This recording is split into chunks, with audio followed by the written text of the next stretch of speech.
in Tuscaloosa.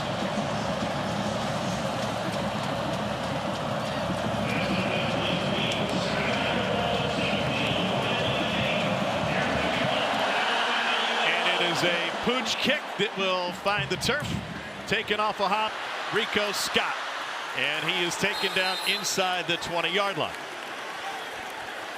So here is Ty Simpson, son of a coach, second career start in an Alabama uniform. He threw for 254 last week against FSU. Alabama history in a first career start. He also threw for a couple of touchdowns. They said the coach offensive game plan execution was hit or miss. Kevin Riley, redshirt freshman, starts at tailback. And a swing pass to start things off. Here's Bernard, who's the leading receiver last week, and he's got the sideline. And a huge play call on first down to pick up a 22. A couple of things I like about that, Tom. Go to one of your players that was pointed out that did things the way that it was supposed to be done a week ago in Jeremy Bernard. And we welcome those of you who watched another Grammatica split the uprights in a win for South Florida in an upset in Gainesville. We are in Tuscaloosa, Alabama, where the 21st ranked Crimson Tide is starting its open against Monroe. And a flag and movement. Full start. Offense number 72. 5-yard penalty. First down. That's the center, Parker Brailsford. Cole, now that we have the bigger audience, what are you looking for from Alabama in terms of effort in this game? Intensity, physicality, Tom, at the end of the day. Even more so from the defense than the offense. The offense was given a little bit of that got taken away. Ryan Grubb even told us yesterday he felt like he got away from it too early. I like the confidence-building throw on first down, going to one of your playmakers from last week, but I want to see Alabama impose their will. So,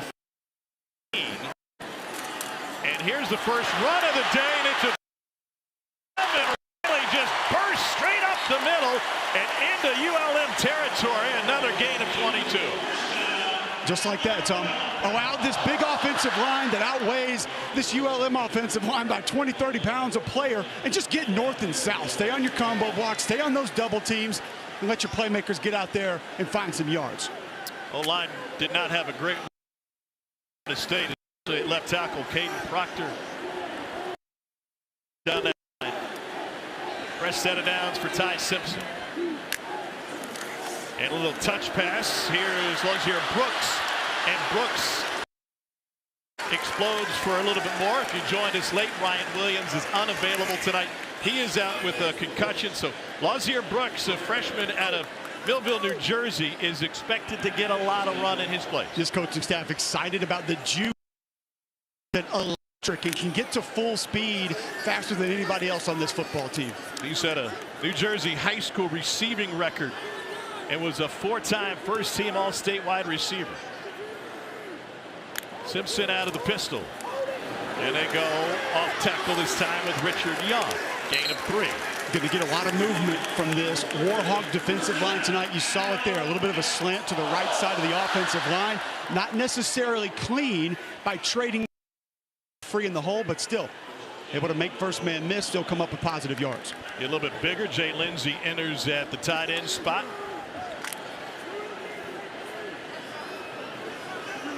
Young is off of the hip of Simpson.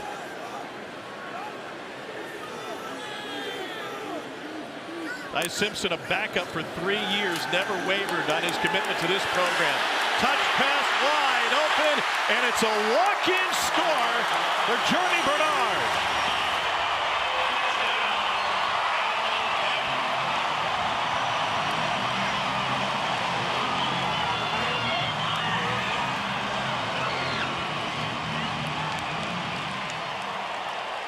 What a start for the Alabama offense. Of course, it started at FSU with a steady drive and a touchdown. Offensive coordinator Ryan Grubb said felt like the field of dreams. It went sideways after that.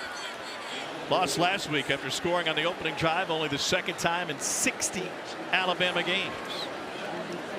Blake Talty is the kicker. Just like that, Alabama cashes in on its opening drive. Ty Simpson, a perfect 3 for 3 for 60 yards. Final 29 coming on this wide open toss to Bernard.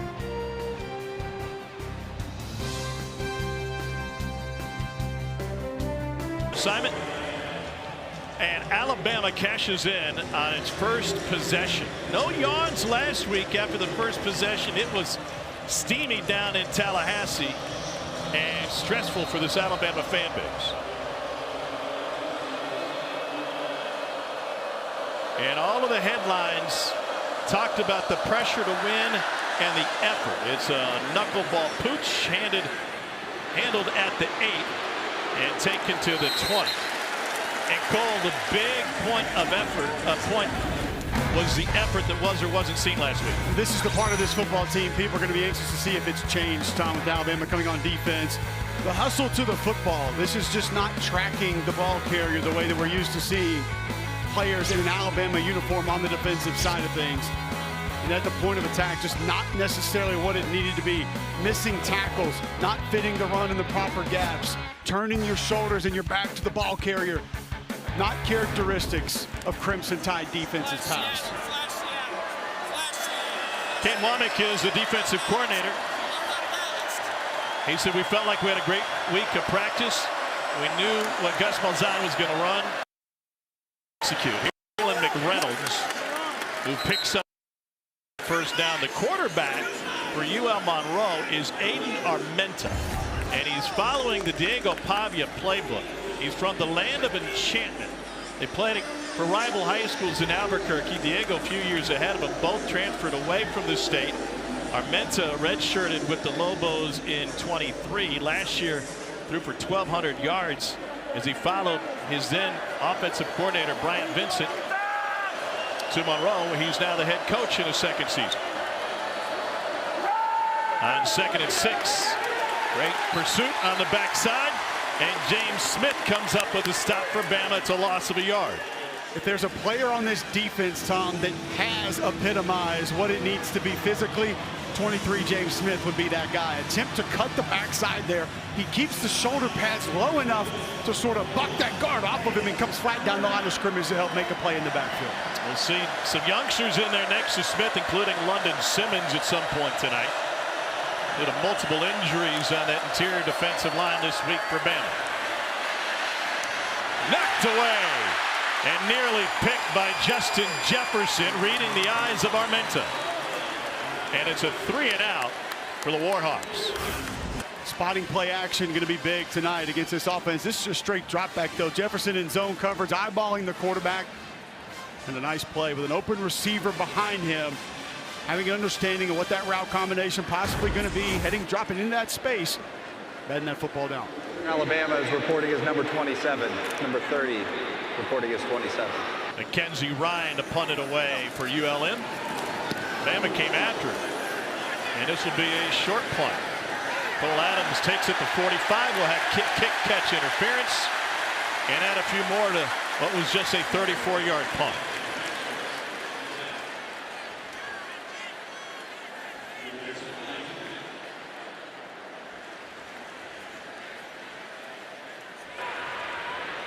Kick catch interference. Kicking team. 15-yard penalty from the spot of the foul. Automatic first down. Tim Barker is our referee tonight. Textbook. Got to give him some space. A couple of easy mistakes that can be correctable for this Warhawks football team early tonight, Tom. Not the start Brian Vincent wanted. You busted coverage, give up a touchdown. Obviously, penalty there on the kick return is going to put Alabama in their own territory. Got enough stacked against you as it is. Those kind of mistakes going to let this one get out of hand in a hurry. Ty Simpson was a Gatorade Player of the Year in Tennessee. His dad in his 21st season as a head coach at UT Martin. They're playing in El Paso tonight. Kevin Riley in the backfield. Got a convoy. And wiggles his way to a gain of a couple. Cam Dewberry, a new addition to this Alabama offensive line. Big 71 at left guard, Tom. Pulling around on that counter play. Takes a Warhawk defender for a ride. 2-3 yards down past the line of scrimmage. That play had potential to set up to be a little bit of a bigger run. But I like the physicality. I like the come-off that I'm seeing from this Alabama offensive line early on. Different than last week? Well, they didn't have a problem with this last week. First drive was incredible. It was as the game progressed. And now 2nd and 8. And enough of a gap for Kevin Riley to pick up a couple more. That's going to leave 3rd and about 6. What'd you make of Ty Simpson's play against Florida State?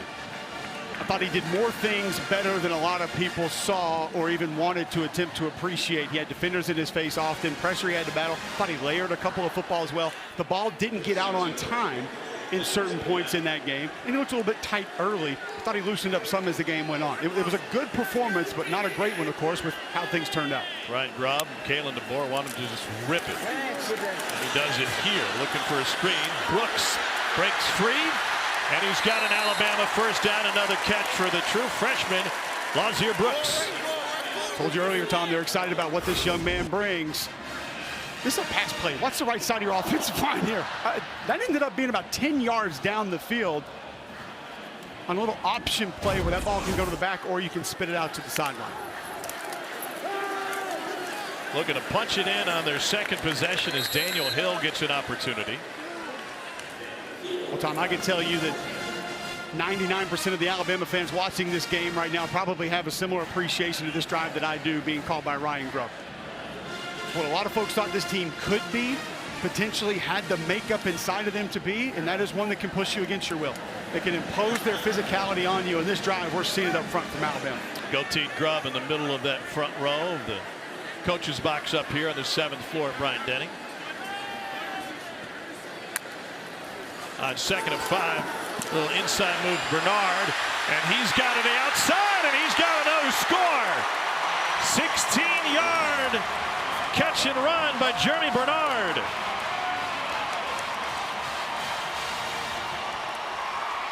Second score of the night for the senior from Las Vegas. It's going to work out almost as just a little counter play. Bernard in a tight formation, going to get a little push. Nice block by 71, and look at 80.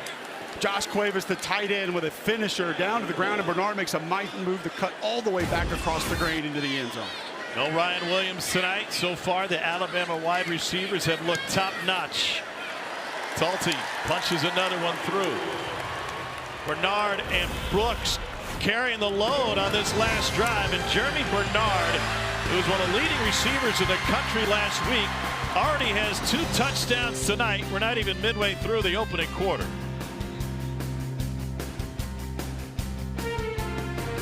Did you? They don't have football anymore either. Nope. Nor do they have school. They didn't come here to play school. We're not playing anything anymore. Kalen DeBoer's got a 2-touchdown lead. And another punch kickoff goes right through the first man's hand, scooped up by the second. And we're seeing the effort from Alabama so far tonight. We saw incredible effort from you. Hustle award already to go from the sideline back up in the booth like the world's fastest elevator. A little double duty there. Get Kalen DeBoer, call a couple of plays with you, sprint right up to the middle tunnel. You gave me great direction, though, so you'd be my human GPS for getting to the sideline to the booth in time. Yeah, I dropped breadcrumbs when I came up from pregame. Great hustle. We'll see Jordan next week, but in the meantime, we get to see this Alabama team up close and personal, and there was just a different mood in the facility this week, as anybody at home could imagine. There's always a different demeanor and attitude inside the Malmore Athletic Complex, but it was different than the usual. It's always a little bit intimidating. It's always a little bit fierce. This one was more, like you stated, chip on your shoulder from everybody in that building. Terrell Reed is the running back. They want to throw on first down, and a swing out is blown up and then finished off. Deshaun Jones was the first man there. Justin Jefferson collected the crumbs. Oh, the weight transfer showing up. Not going to be a lack of physicality from him. Mo Lindquist, the DB coach, telling me he's going to spend most of his time at nickel tonight and anticipates that he could be somebody that makes plays in this Alabama defense, not just tonight, but moving forward. So they got Hunter Herring in at quarterback right now. He is a dual threat Swiss Army knife type quarterback. He will line up all over the field for the Warhawks this evening. And he will keep it himself and take it forward for a gain of about 5, and that'll set up third and more than 6. Herring, 11 games in his career. He's been besieged by injuries, but he's got a blocked punt, a couple of huge passes, including in their win against Troy last year. Now they'll switch it back to Armenta.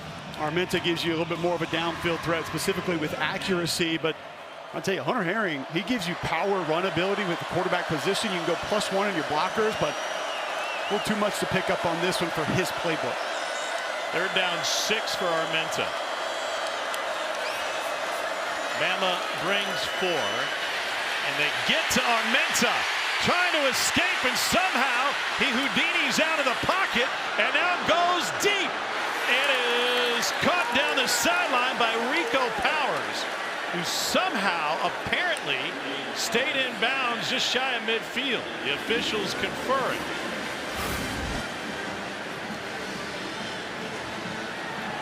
$33-yard gain. Rolling on the field is a completed catch for a first down. Just a scramble drill and an excellent throw from Armenta right on the sideline. Possession yet with that toe on the ground?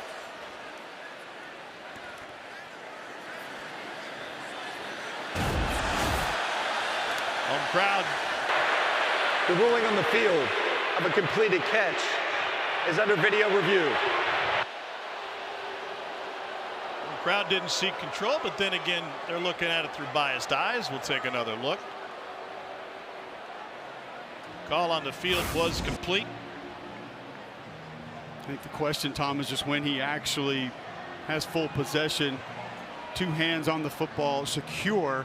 That right hand is kind of not on the ball completely just yet. Is that toe off the ground once it does happen, which looks like it's there. So you got that as a bobble and incomplete after a just second not look? complete control. See that you can't give him. I don't think you give him possession of the football there until that hand comes down to the football there, and then the toe looks like it's off the ground. It's close. It's really close.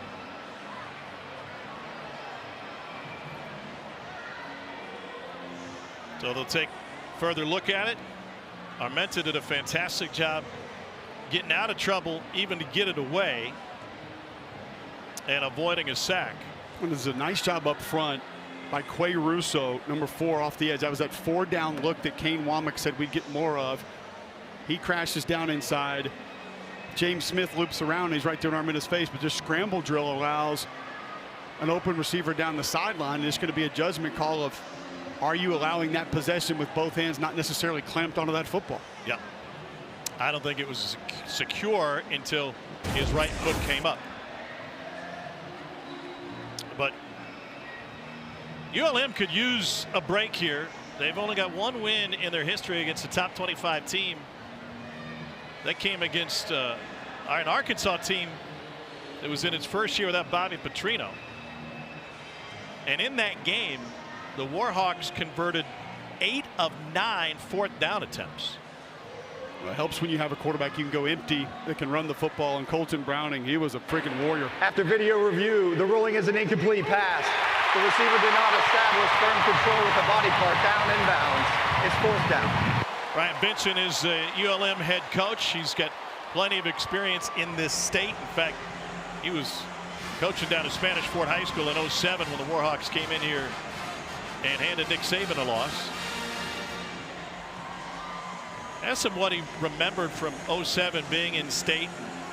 Such a huge storyline, and he gave us the full rundown on how the JV team had done the year before, what their varsity team was up to, and the perfect number 30 for Alabama is reporting for number 27.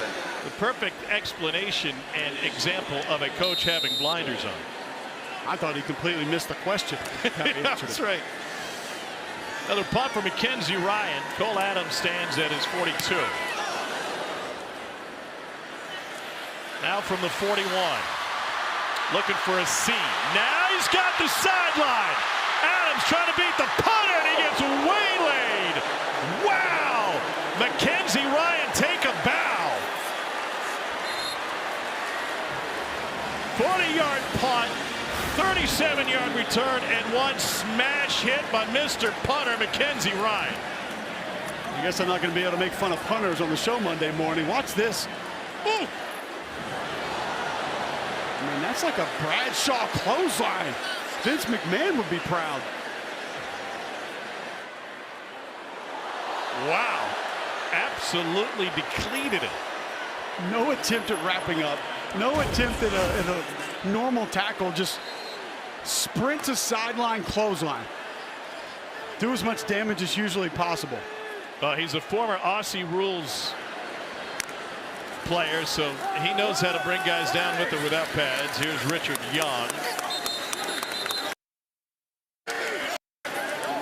And Young is able to pick up 3 on first down. That's how they tackle there? Is that what you're trying to say? That's how they tackle. Noted. And they don't have face masks either.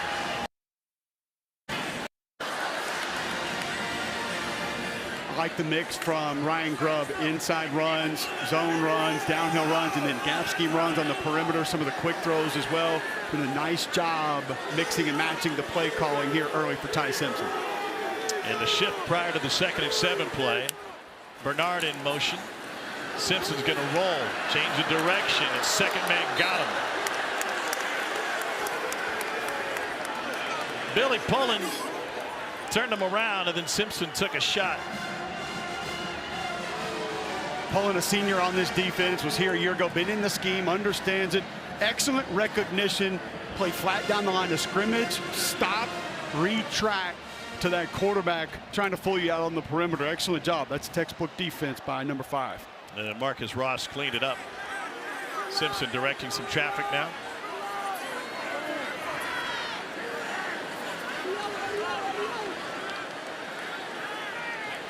Leaves him with 3rd down and 11. Play clock at 1. Here's pressure from the edges. Simpson stands tall, delivers a strike for a first down. Lazier Brooks showing out early. Gain of 18. I guess we're beginning to see why Kalen DeBoer sort of lit up when he was telling us about this young man, the juice that he's got. But watch Richard Young, bam, right there at running back. An excellent job picking up the blitz, staying with it, pushing it past the pocket, allowing Ty Simpson to step up and deliver a strike to the youngster Brooks.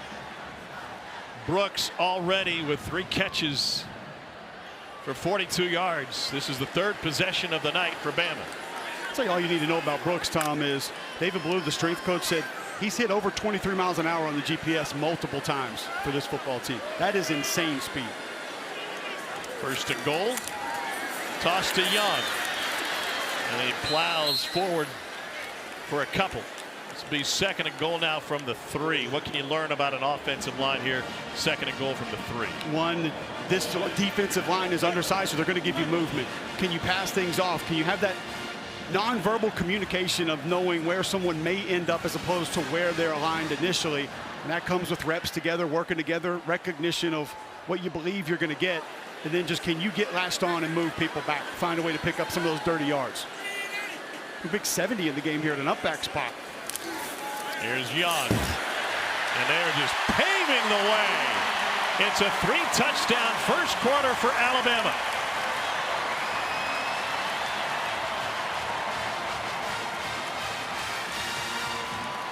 William Sanders playing the role of road grader. Saw a little bit of that one at practice yesterday and kind of thought to myself, okay, short yardage, extra offensive lineman in the game, that could be fun. I think that was probably fun for Sanders and company on that short yardage effort.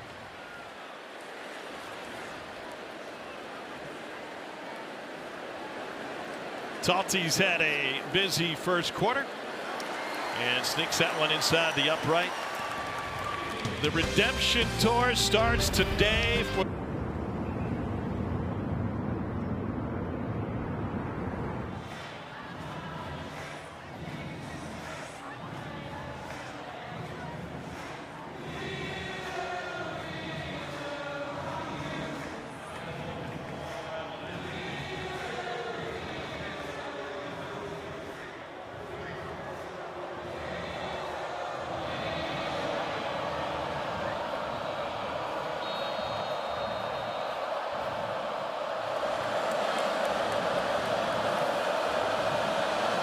All right, gentlemen, thank you. Here in Tuscaloosa, another line drive knuckleball kickoff. And this one handled inside the 30. Let's take you back to 2007. Charlie Weatherby said the biggest win of my head coaching career. Beat Alabama in their backyard. Great for our program, great for ULM, the whole city, and the whole conference. Bama was favored by 25 in this game. Calvin Dawson ran for 91 yards on 33 attempts. Bama held scoreless in the second half. John Parker Wilson threw a couple of picks. One of their 4 wins against Power 4 opponents.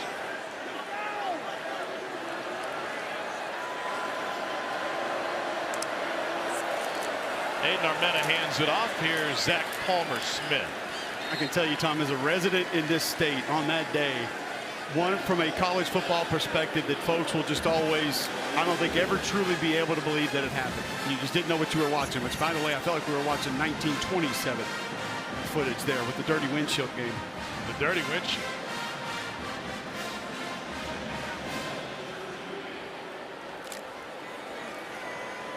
Second and 7.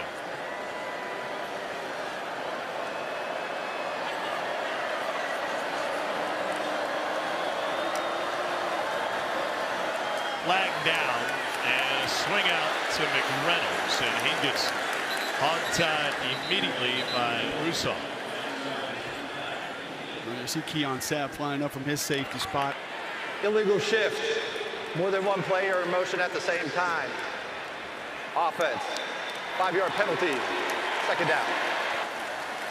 Now, Brian Vincent's team didn't have any issues last week with St. Francis. They pitched a 29-0 shutout. They got a bunch of people involved on both sides of the ball. They're one of only of a handful of teams the FBS level to throw a shutout in week 1. Well, they're just not built to live in this situation either.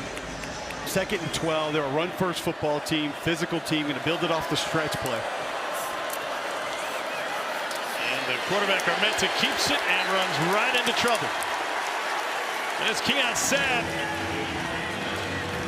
And 6 tackles in Tallahassee last week, including one behind the line of scrimmage.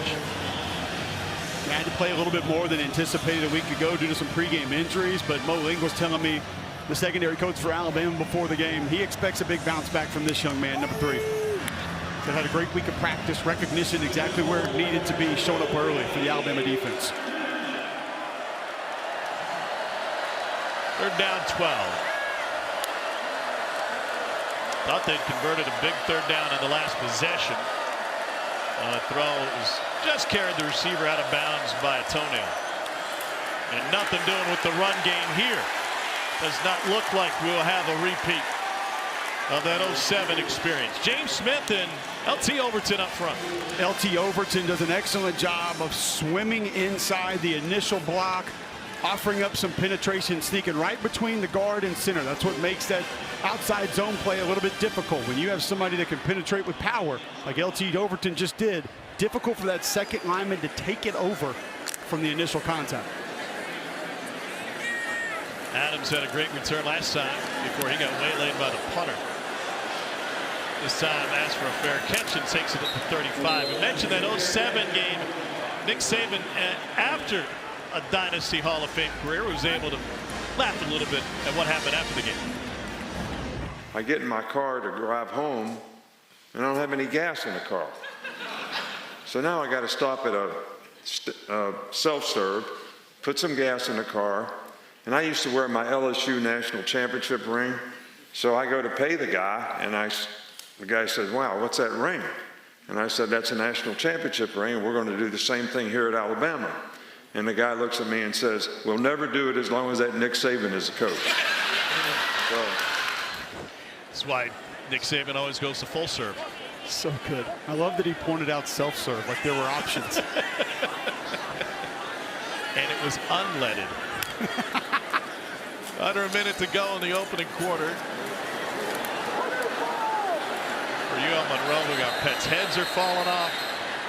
Darko, Perkins, McAllister lost his helmet. Here at Saban Field, 6 national titles here at Bama. And following that loss to UL Monroe in 07, went 224 the rest of the way. It's a Bama program that hasn't been under 500 since the last game of the 06 season. They lost to Shreveport Independence pulled Oklahoma State. They're involved here on the 4th possession of the game, his first catch. The culture guy, somebody that should have gotten a little bit more discussion after last week's game, Tom. I actually asked Kalen DeBoer back at SEC Media Days, tell me about tight end. You had a couple of glorified guards in C.J. Dupree, Robbie Utes a year ago. Where's the physicality going to come from? And even he was a little concerned about what it was going to look like. Number 80 stepped up big for Alabama, especially in the run game last week against Florida State. They've been recruiting this kid since all the way back in the Fresno State days for this coaching staff. The first quarter. 1 quarter in the books, and all seems right in the world of the Crimson Tide. We're on our way to a blowout. 20-year head coach. And we discussed this earlier. Kalen DeBoer entered a players-only meeting yesterday morning, and his message to the team, we're told, was essentially, we're going to circle the wagons. I'm coaching with a chip on my shoulder. I want you guys to play with one as well. Here's Kevin Riley, and Riley picks up a first down and a gain of nearly 13 on first down. And listen, I know houndstooth is heavy when you're the head coach, but I feel like Kalen DeBoer has said enough with the outside noise. We are in the locker room. We are the ones that can get this done. He's going back to doing things his way and not really wanting to satisfy anybody else or anybody outside that facility this week. And that's what needed to be done. It's what had to be done. And I think he's got those relationships with this group of players to be able to go off script a little bit, try to motivate them in a different way. And he said, we had these discussions at times last year. Vanderbilt, Oklahoma coming to mind. That dime is complete. It's Rico Scott who gets it inside the 15. He said, but now I know these guys better. I communicate more directly. I can do it better. They can do it better with me. And the players themselves, Cole, said, it's really a tight circle. A lot of them hear from former players. And at least one of them told us yesterday, hey, listen, respectfully, if you're not in the room with me right now, I don't really care what you're saying. And that worked both ways. Deontay Lawson told us Malachi Moore, Dallas Turner reached out to him with words of encouragement and said, hey, some of it was still tough love, but it wasn't just overly negative, the message they delivered. Perfect start for Simpson. He is 9 for 9. Straight ahead run game again. Kevin Riley one more time, and another Warhawk loses his hat. We'll have to, 2 of them lost their hats. And we got some extra pushing and shoving on the far side. I love seeing Parker Brailsford go over there, get his guy, say, hey, making sure he's coming back to the huddle, no extracurriculars, maybe handing out a couple of invitations to the block party after this play. I'll go back to Josh Cuevas again. Just an aspect of this offense that they didn't know they were going to have. He missed some time in camp. He was a little bit dinged up, but the physicality that number 80 has added next to this offensive line has been welcomed and is going to be very useful down the road. He just popped the ULM defender's helmet off. 2 tight ends here, Cuevas and Edwards.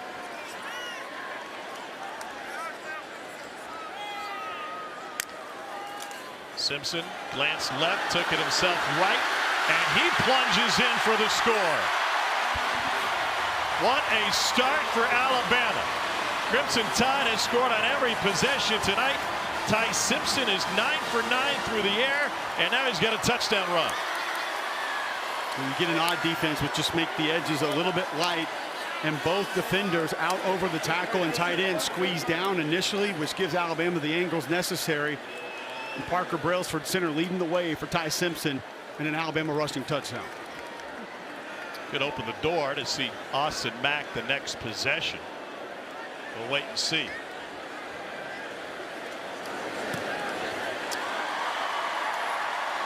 $28-0.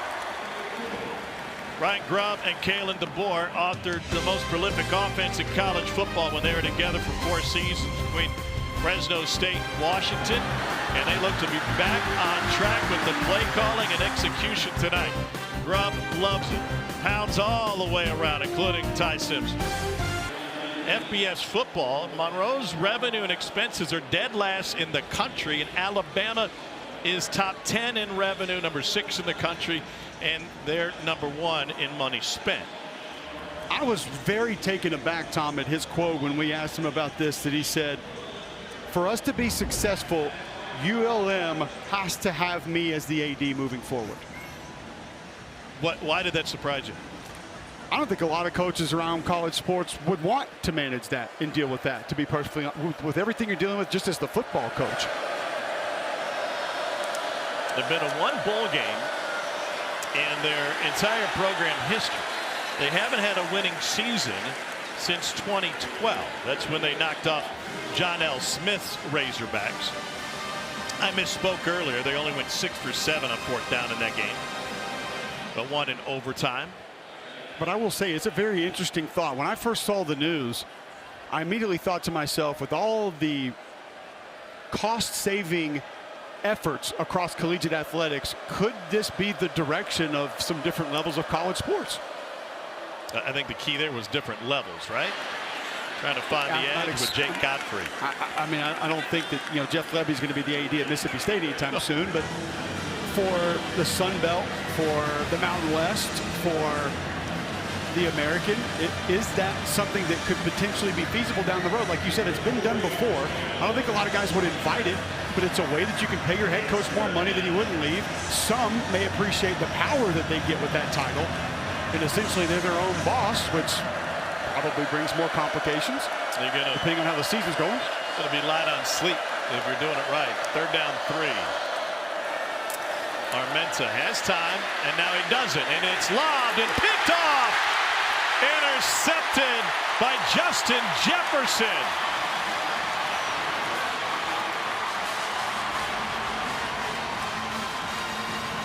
Yanze Pierre hit the arm of Armenta as he was throwing, and Jefferson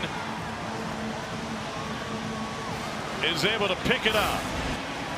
You'll see 42, Yanze Pierre, right side of your screen. There's a twist and an excellent job of sticking with the rush, running through not only the center, but the running back. Gets a hand up, deflects that football, and allows for Jefferson in zone coverage again to not just bat the ball down this time, but actually come down with the interception.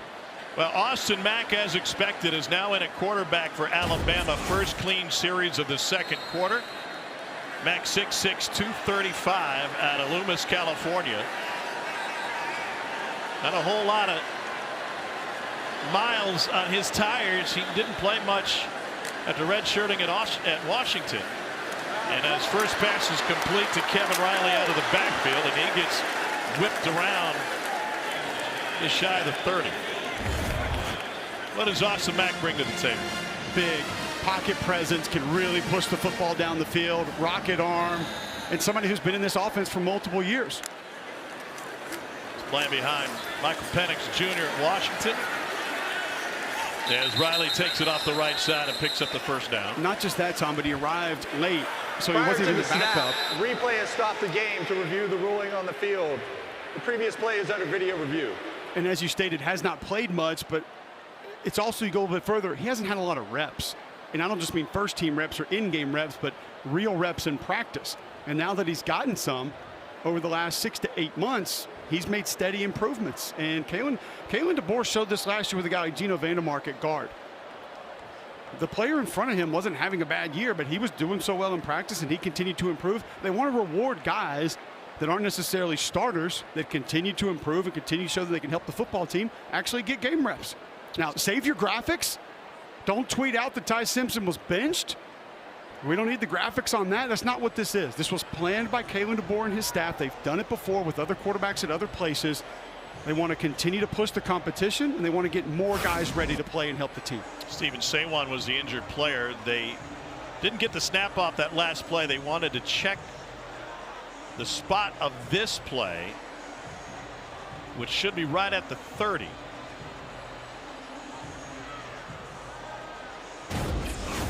Which would have been short of a 1st down.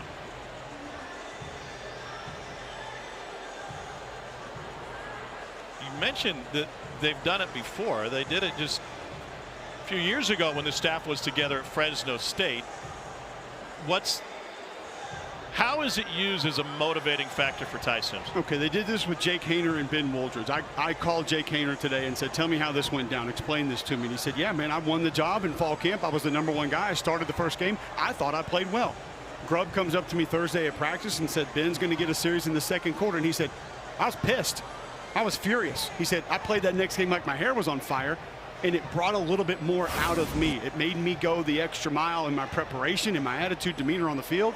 And I think that's the goal here from Kalen DeBoer and Ryan Grubb is they thought Ty Simpson played fine. They thought he did some good things. They think there's more in there. And if something were to happen to Ty Simpson, you got to have your next guy ready. They think with what Austin Mack has done through fall camp and since the season began, has improved enough to where he deserves a little bit of time to see what he's going to do in live action as well. You see, they needed to get to the 29 for the first down. He was down at the 30, but a bad spot initially is what was being reviewed before they tried to squeeze off another first down play. Another thing Jay Kaner told me, Tom, he said, Ryan Grubb does an excellent job of never letting his quarterbacks get comfortable. It doesn't matter if you're a 2-year starter, 3-year starter, first-year starter. He said, I bet Mike Penix will tell you the exact same thing. I would tell you the same thing.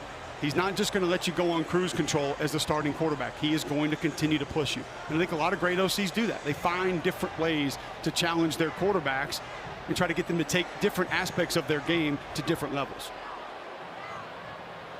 Here I am, the offensive lineman, filling in for the quarterback. After video review, the runner did not reach the line to gain. The ball will be spotted at the 30-yard line. It's second down. There was also no targeting on the play by Louisiana Monroe. So Brian Brown, the replay official, had a lot to look at there, not just the spot, but also possible targeting. So they'll move the chains back, and it'll be 2nd and 1. Opportunity to let Austin Mack rip one to the end zone here if you wanted to. Play action. Now we got to get the chain set. Come on, fellas. The line to gain is the 29-yard line. It's second down. The clock will start on my ready for play.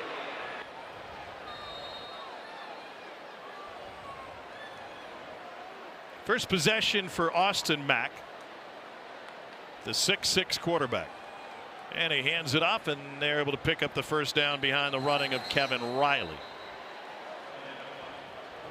Right back to where we started. Yeah, good penetration up front from the Warhawks. Cliff Mosley, big D tackle out of Henderson State. I talked to Davin Williams, their defensive line coach, who's a teammate of mine at Auburn, about this D line today. He said Cliff Mosley is as steady as they get for them. The guy they're going to be leaning on tonight for penetration and trying to disrupt some things with that run game. Started his college career playing Division II ball at Henderson State. Mack. A bullet to Riley out of the backfield. You're seeing what kind of weapon Kevin Riley can be tonight, Tom, but not being handed the football. Utilize out of the backfield. You have to catch the ball at the running back position in this offense. You're the primary read often. There's an entire package for that. And this young man's done a great job getting his weight up. He was floating around 180 the entire offseason. He's now up close to just under 195 to allow for a little more durability. 22 miles an hour on the GPS. He can provide that explosive capabilities out of the backfield. From just across the river, Northport, Alabama. And Riley takes it down to the 6. We have another helmet come off, and they think that the ball came out as well, but we've had at least 4 Warhawks lose their helmets in this game. That was a self-inflicted wound also. Jabari Tiller came in and just raked it off of his teammate. Brian Benson uses a timeout. I think they want to make sure this gets a further look to see if it was indeed a fumble. The game clock operator, plenty of time to take a look at it. To 9 minutes and 25 Alabama, seconds. firm grasp on this one, up 28. That removes some of the play action passes that have been so successful tonight, forces you to be a little bit more of a drop back team. And the offensive line struggled in that department. The tackles didn't play well in straight drop back protection a week ago. Now out of the I, Cuevas is in front of Young. And they go play action, Mack with a bullet to the back of the end zone, and Caleb Edwards.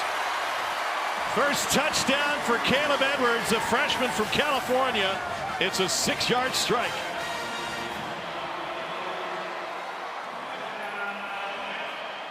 Edwards thought he was going to be playing basketball at the next level.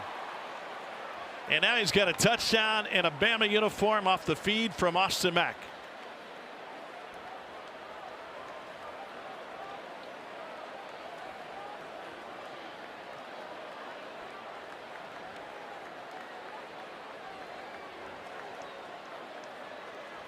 Caleb Edwards from El Dorado Hills, California. Playing the All-America Bowl. He averaged 16 points and 8 boards a game as a high school basketball player. He showed up motivated one night when Dan Lanning was recruiting him and in the gym, and he yanked down 21 rebounds in a single high school game. That's pretty good. He said, I don't know. I guess I was motivated. I suppose so. Talty 7 for 7, 35-0 Bama. There's a flag now. Running into the kicker defense. The penalty will be declined. The extra point is good.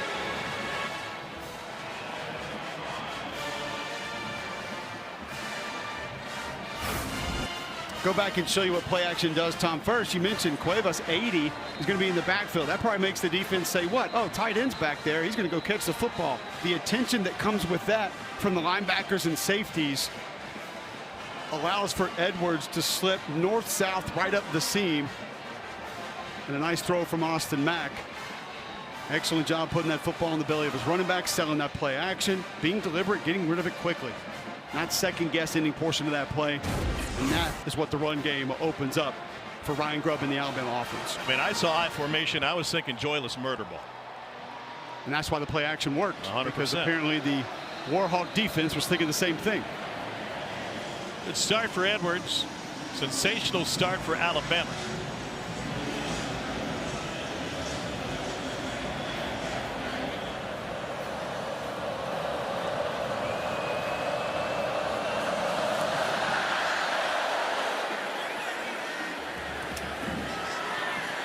A little hezzy at the beginning, and flag coming in on the tail end.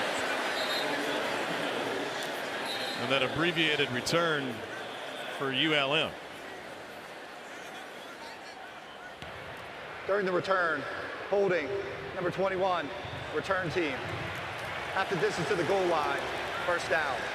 You know, Johnny Manziel said something this week on Club Shay Shay, which isn't on my podcast list typically, but he brought up the fact that maybe Bama's lost its aura. You think about Mike Tyson going to Tokyo. Buster Douglas knocked his mouthpiece out and knocked Mike Tyson out of the headlines. Then the Bulls with MJ won it 6 times. He decided to go play minor league baseball up the road, and that changed things.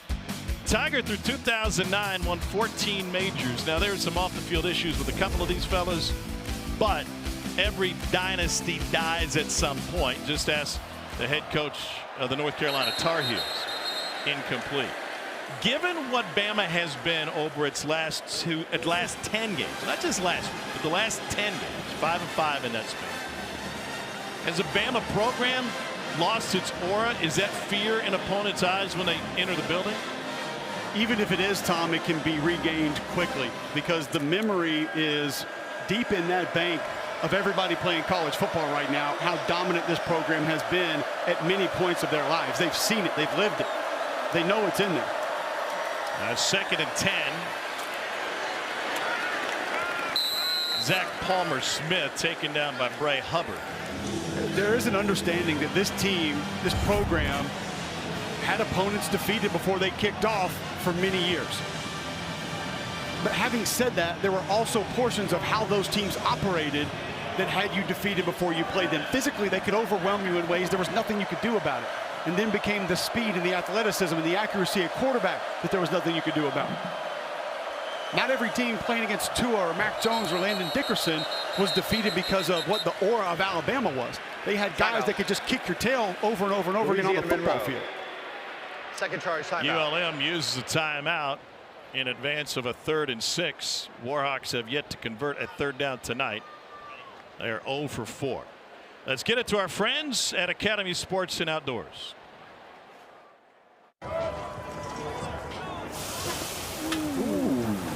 There's no I in team, but there is an M, an E, an A, and a T. My favorite thing is when I tell my kids 35-0 Bama on top of Monroe. The defense has one takeaway tonight, and they've held the Warhawks to just 17 total yards on 14 plays.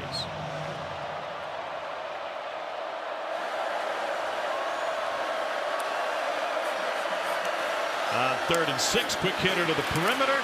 And the Warhawks get their first third down conversion on the completion to J.P. Coulter. Taking advantage of soft coverage there. Young man that led his conference in yards per reception a year ago, 86 per game, second in all of junior college. So bring some big playability to Monroe. Out of Ocean Springs, Mississippi, picks up the initial first down of the game compared to 14 for Bama. I'd like to see the Warhawks get to that stretch play here, Tom. The entire offense built around it. You're going to have to try to find a way to make it go at some point if you're going to have extended success. Dorian Lewis, a tailback. He's got a huge hole on the left side, but it closed quickly. Deontay Lawson in there to deliver the wood. This is an important play right here, Tom. This is one that exactly number 0 failed on time and time again a week ago. Shoots the hands, removes the block from him, plays flat down the line of scrimmage with square shoulders. Deontay Lawson, that is the young man we thought we were going to get heading into this season. Didn't have him a week ago, and he gave us some reasons why that we can hit on after this play, but that was Alabama inside linebacker play right there. Now 2nd and 9.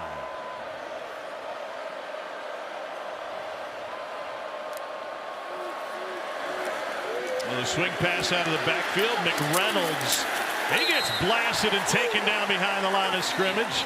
Justin Jefferson has been all over the place for the Tide tonight. There's some of your pursuit that you wanted that maybe wasn't where it needed to be a season ago. And I can tell you this, you're not outrunning Jefferson out in the perimeter. With the timidness with which Kalen DeBoer's team played on the defensive side of the ball last week, seemed like a squad that was unsure of its assignment collectively. And we were reaffirmed not only by coaches but by players inside that facility that there was nothing that showed up in that game that they had not worked on and had not seen and had not repped. 5-man rush on 3rd and 10. Armenta escapes again. He's been under pressure all night, decides to keep it himself, and ends up picking up 4 on the scramble. Interestingly enough, Deontay Lawson now lined up out on the edge in a little eat game, end-in tackle around. He's the penetrator, sort of starts that pass rush and allows James Smith to loop around again and have an open run at the quarterback. Eat, end-in tackle, end. End-in tackle around. Not a text, tackle, end around. I don't know why Capel's looking at me like that. It's number 30 the name of the game. is number 27 for Alabama. Number 30 Mackenzie Ryan to punt it away.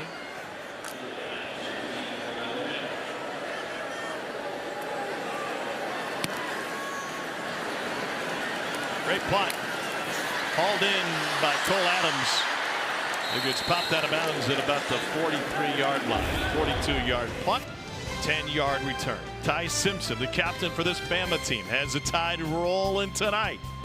Late 2nd quarter, Allstate will make a contribution to the university's general scholarship fund. Thank you, Allstate.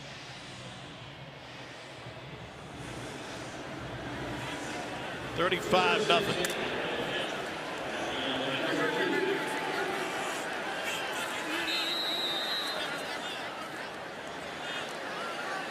Back to Ty Simpson at quarterback for Bama after Austin Mack had a nice run. And Simpson delivers it on time to the perimeter. Isaiah Horton, who was limited in the Florida State game, had a good week of practice. Just couldn't work his way around that block from the wide receiver, but Caden Proctor, an excellent job out there with the block as well, about 10 yards downfield. 5 touchdowns in the first 5 drives. First time for Bama since they blew out LSU in 2020. That was a 55-17 game. Mac Jones threw for 385 and 4 touchdowns.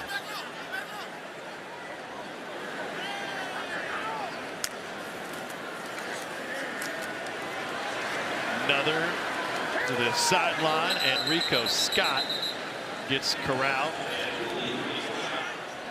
Well, I feel what Ryan Grubb's trying to do with Ty Simpson tonight, Tom, is giving him deliberate 1-2s. So instead of making him go through an entire progression or come to the line of scrimmage and diagnose everything, it's, hey, you can hand this football off or you can turn and pitch it out to the flat the opposite direction. Make the defense make the decision for you. They want to lean one way, they want to tilt one way, turn, spit it out to one of your playmakers on the perimeter. You like the run look? Hand it off. And Ty Simpson has been deliberate with those decisions tonight. Now 3rd and 3. Riley joins him in the backfield.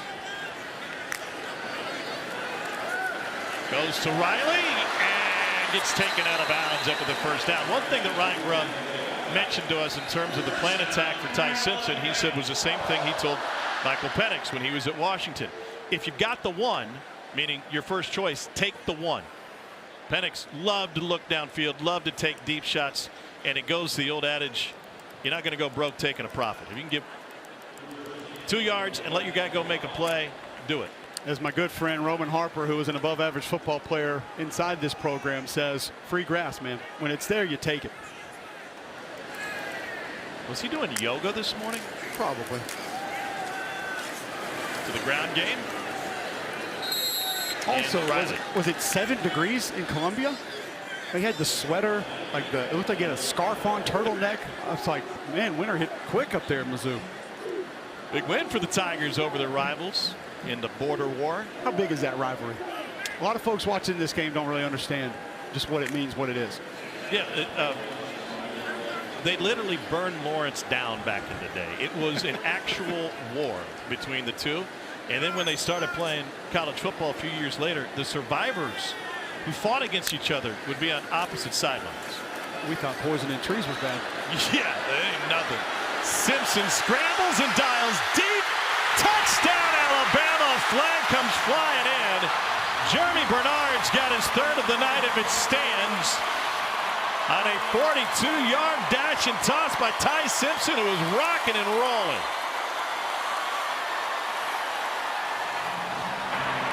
All for Pass nothing. interference. Offense, number 5. 15-yard penalty. 2nd down. Well, Bernard might make the block party for this route, which gets him into the end zone eventually, but DB's just kind of lost his balance too, but just a little bulldoze. It's not Jeremy Bernard's fault he's in the way of his route. Oh, Robin's racing. It's like I tell my kid, first baseman wants to stand in the baseline, you run over it. He's 5.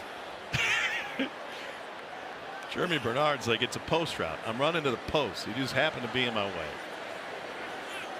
I'll tell you this, Tom, we were at practice yesterday watching Jeremy Bernard run routes. They didn't have pads on, didn't have numbers. And I went and asked a member of the staff, I said, who is this kid running routes? I said, that's Bernard. He looks like a lighter tight end when you see him running around. The physicality that he's able to bring to the receiver position, uncanny. 6'1", 204. Simpson with another short pass that they're hoping to turn into more. Had a hard time getting back to the line of scrimmage. Well, now the Warhawk defense is beginning to jump that route. And a lot of times, as I stated earlier, the running back is the first read in this system. I think that's one of the things that the coaching staff was a little disappointed in that Ty Simpson missed a week ago. You brought it up. Take the initial read. If it's there, throw it. And those backs out of the backfield, one that maybe you had some easier yards to gain on, and taking advantage of it tonight. But now you're seeing the defense adjust a little bit, get to that flat a little bit faster.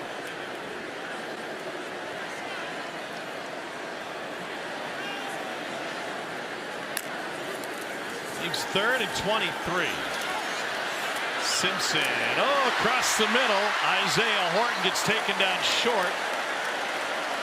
And they'll have 4 yards to pick up the first down, and will leave the offense on the field. I asked Kalen DeBoer about a specific decision that he made against Florida State, and that was when they went away from a field goal on 4th and 7 to end the 3rd quarter. And he said, well, a lot of things went into that decision. Score, time of game, kicking. He said, but the bottom line, we need 7 yards for a first down. This offense should be able to get.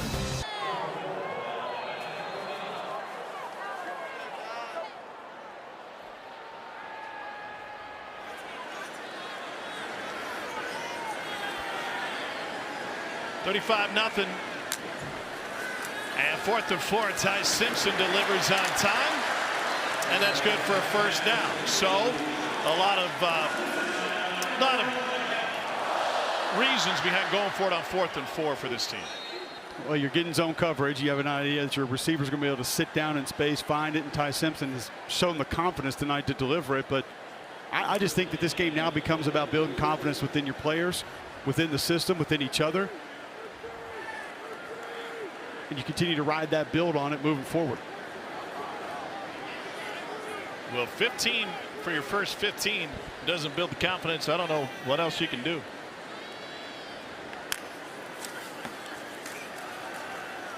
Riley spins his way to a first down for Alabama. Nice pull by right guard Gino Vandermark, and they were concerned about Riley's weight. So the reason he couldn't get on the field, he's walking around at 180. He is not afraid to get north and south. 1:15 to play in the first half.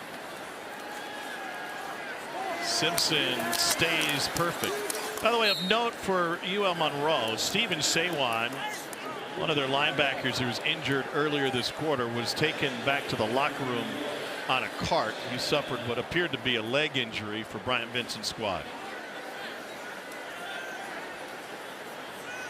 Now 2nd and 5.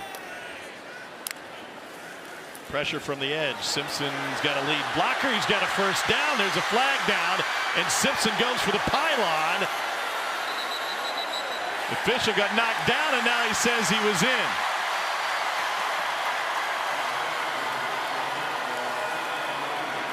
This one likely coming back.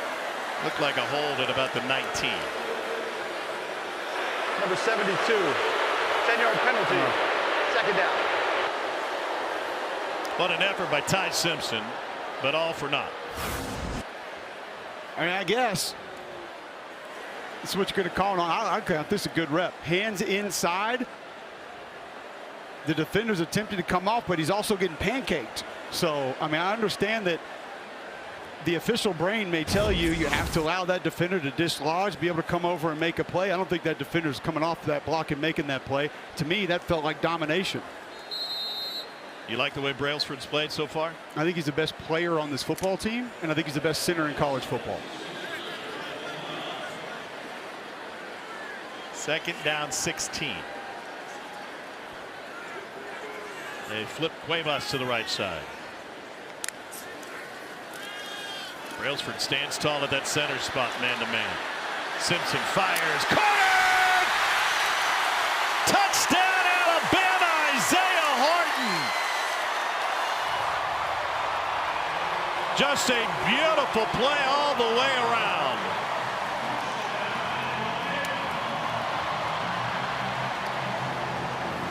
Ty Simpson has started this game 17 for 17.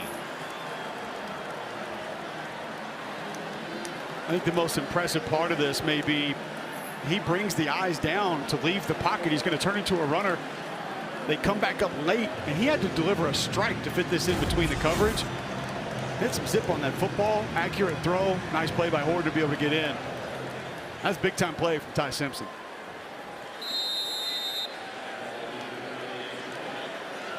Saw Ryan Williams on the sideline. He's out for tonight's game with a concussion. Was not a participant in practice yesterday for Alabama and was in a non-contact jersey but barely on the field on Thursday.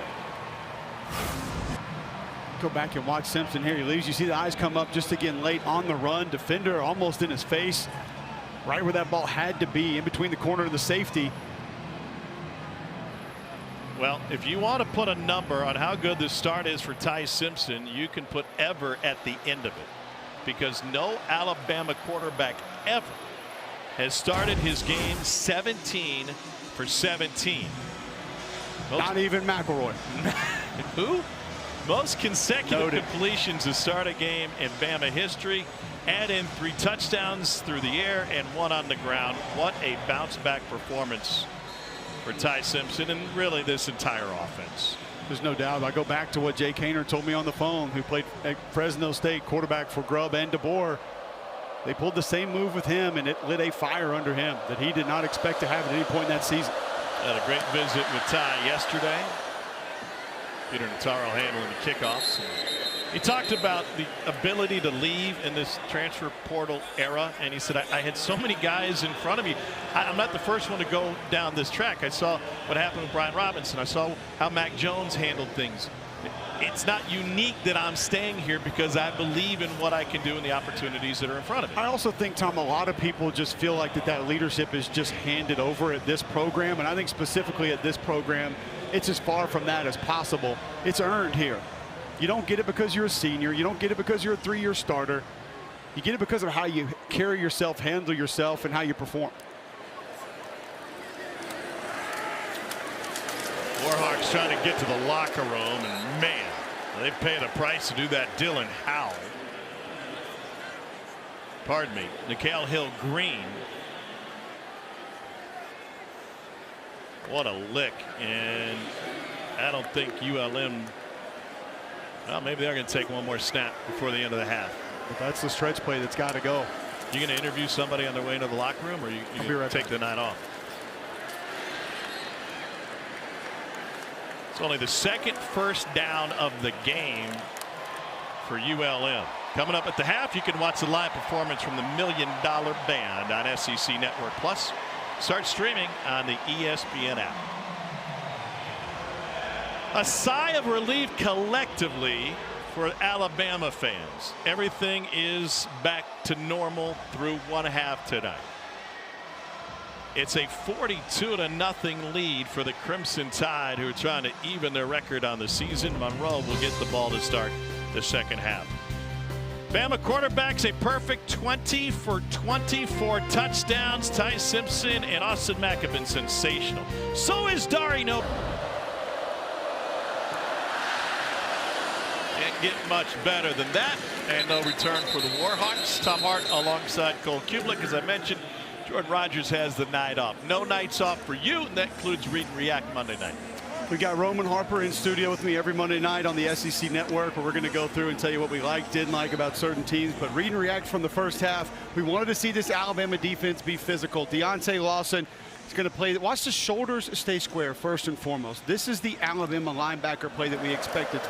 Straight down the line of scrimmage, shoulder square, take on the block, shoot your hands, and get your face mask in the ball carrier and make a play. And he admitted to us, Tom, when we met with him, said, I questioned the knee a little bit. There was some doubt there, and it's understandable coming off an ACL reconstruction. Aiden Armenta delivers a strike for a first down in the first play out of the locker room. How does it, you went through that as a player as well. How does that doubt impact you on game day? You just don't know. And you've been through practice and you've been full speed in practice. Games are always different. You've heard me say it before. First couple games of the year, you play 3 plays and it's like, did we even condition? You're just gassed. There's a different intensity level, especially with the kind of game that they played last week. And if there's any doubt, if there's any question of, is this knee going to hold up? And you saw the way he played a couple of blocks. It made sense to me when he explained it to us when we met with him, why he physically played a couple things the way that he did. Hopefully that's now behind him. He keeps playing like that. He's going to be one of the best in the SEC. He said, I got a game under it now. Got to trust it. And whistle pre-snap. Timeout. Louisiana Monroe. First charge. 30 seconds. Brian Vincent is trying to get to midfield. They haven't done that yet tonight. As his return to this state, longtime high school coach in a couple of different spots, both at UAB and South Alabama, where he was with Kane Womack, both as coordinators. What's in it for ULM in this second half? You got to go out and prove that you can put some things together and move the football. The stretch play, as I stated earlier, that's the foundation of this offense. Everything's built off of it, and they haven't been able to get it going. So different formations, maybe different movement out of some different alignments. Got to get some high percentage throw going as well. Your quarterback needs a little bit of confidence if you're going to find offense in this second half. Aiden Armenta 4 for 8 for 23 yards. He had more picks than touchdowns as a starter last year after he took over a few games into the season. Now first down, nothing doing. Swarmed. James Smith, first man there. Tom, I think he has the potential to be the most disruptive player on this Alabama defense. Actually, as Coach Blue, the strength coach, if you could measure grip strength and where he would kind of fall, he said we didn't really do anything with that. We worked it a lot, but he said, I know what you're seeing because I've seen this man throw some weight around. I think he's got some of the strongest hands in college football, and ripping through that offensive line again, not allowing a double team combo at the line of scrimmage on the outside zone play, disruption in the backfield. 6'3", 297 for number 23 in crimson. 2nd and 12, draw. Braylon McReynolds with the carry. So that's ULM's sprint draw package that they have. It looks exactly like it does when the quarterback will sprint one direction and look for something either down the field or to the near sideline. So the offensive line will just kind of pause that protection, wall off the defenders, and you sneak the draw back underneath it. That's great recognition by the second level of Alabama defenders to know where that football was headed. Remember, Monroe lost its star running back Ahmad Hardy, who was a Sun Belt Freshman of the Year last year. He's now at Missouri. He scored the first touchdown of the day for the Tigers in their win against KU. He's really good. Really, really good. Got a delay there and a swing out to McReynolds. Ray Hubbard couldn't bring him down, and so Keon Sabb picked it up. Yeah, Hardy went for $112 and a touchdown on 25 carries for Missouri today. Well, and the advantage that he has with Eli Drinkwitz is he's been running that stretch play here in this offense, and there's a feel for it. They went and got Nate Noel from App. He comes in, has a great year for the Tigers a season ago, and I can remember it was game 4 or 5. I actually called Brian Vincent last year. I said, Coach, who is this running back? He goes, yeah, you like him? He goes, we probably won't have him long. But it gives you an idea. Brian Vincent was not afraid to say, hey, we know what's probably going to happen with this showman the way he's playing. Bama shut out Missouri in that stretch play last year, and Tide will head to Faurot Field on October 11th, in the middle of their SEC gauntlet. 42-0 Bama. It's operated. Ryan Grubb allowing Ty Simpson to call his own number, getting Parker Brailsford and a couple of the big offensive linemen out front leading the way. The protection's been solid, much better than it was a week ago, specifically with some of the one-on-one matchups from the Alabama offensive linemen. Simpson 17 for 17. Looks like his heavy lifting is done for the night. Austin Mack getting another series here. And they'll run it off the right side and have a big gain for Kevin Riley. Bama quarterbacks combined to go 20 for 20 in the first half. First time in the FBS that's happened since Washington State did it against Montana State in 2017. Bama is the first SEC team to do this in the first half in the last 20 years. 2017, was that Minshew? Sounds about right. Who was quarterback for Montana State that year? Gronowski. Yeah, Bobcat legend.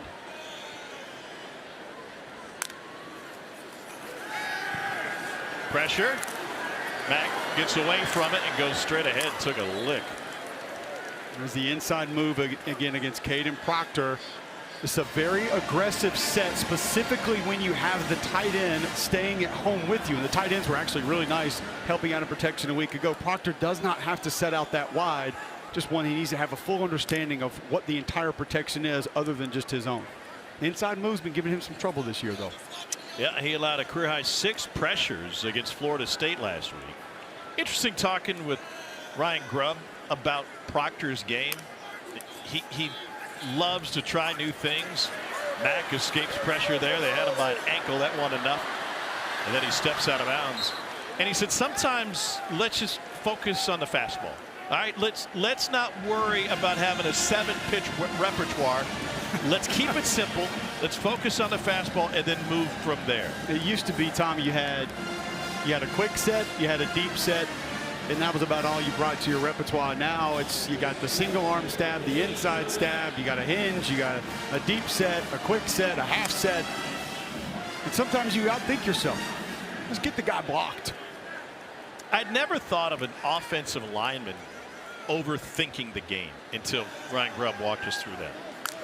It's very common, specifically in pass pro. On 3rd and 6, here's Brooks again. The freshman is having a splash tonight. Lazier Brooks filling in for Ryan Williams, and he has made it a night. That's his 4th catch for 58 yards. When we saw Ryan Williams be moved a little bit more in that opener against Florida State, Brooks going to be more of an inside receiver. Now, if you have that kind of twitch inside with the ability to move that young man around still, and Ryan Williams, his receiving core trending up for the Crimson Tide.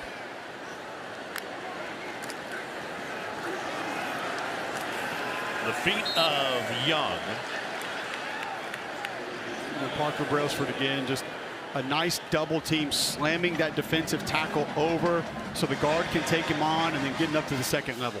Thanks, Matthew Williams chiming in. It was Luke Falk who was a quarterback for Washington State in 17. Air raid, same thing.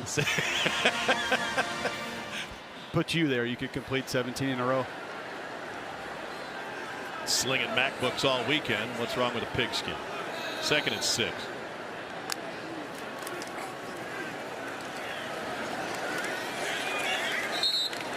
It's Kevin Riley. Another helmet coming off. What can we? I know the budget is a little light at ULM. We showed you the numbers earlier, but can we just get chin straps at work? I don't know if it's at least the 5th tonight. I don't know if I blame the manufacturer or the equipment room. There's certain guys, they want to leave that thing loose because they think it looks cool. Well, cool about having to sit out a play. It was 3rd and 2. They found 1. And let's see what they do with 4th down coming up. They'll keep the offense on the field. They already converted 1, and they're going to get a little bit bigger with William Sanders entering for an extra O-lineman. Be careful here because Sanders was coming flat across the line of scrimmage on that split zone action, so you'll run kind of zone to the right. He'll come flat across the line of scrimmage to the left. And if you're not careful and you're at the bottom of your screen, you get a little too far upfield. Look at him. He's out split wide here. How beautiful is this? 300-pound locomotive. Oh, no. Crushing. And it's a 1st down run. Oh, jeez. It's a page out of the Harbaugh playbook. We saw Harbaugh do this at Michigan a couple of times. You put a big offensive lineman, then Penn State started doing it. You get some decleaters this way, but you get big 70. Look how pretty that is, Tom. I'm glad you circled that because I wouldn't have been able to find it. 330 is tough to find in the slot, and you just don't want any of that one. I'll tell you, though, I will give Dylan Howell credit. He faced it up and took it on.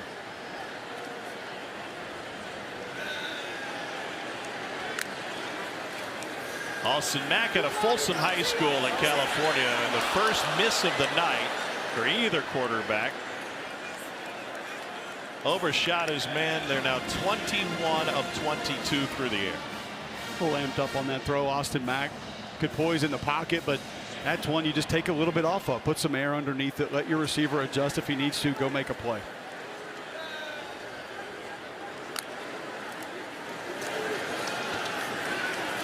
Off tackle, Daniel Hill.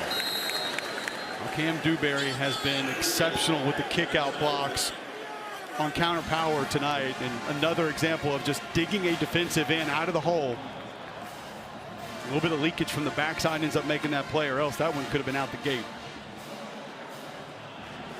Daniel Hill, Tom, 6'1", 244. He is a 750-pound squatter. The lower body, Saquon-esque. On 3rd and 6. Able to swing it out, and it's dropped. First opportunity for Pritchett tonight.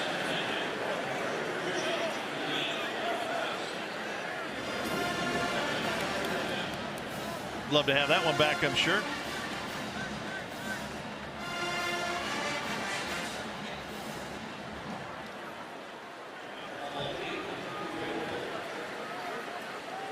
So the first field goal attempt is the first drive that doesn't end in 6 for Bama. This is a 47-yard attempt for Blake Talty. He was short from 53 on Saturday. And we got whistles pre-snap. The ruling on the field of an incomplete forward pass is under video review.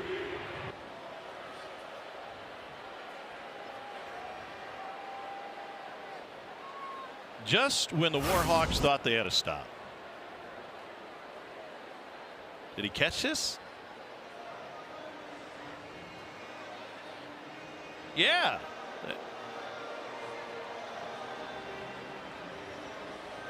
Didn't see the ball hit the ground.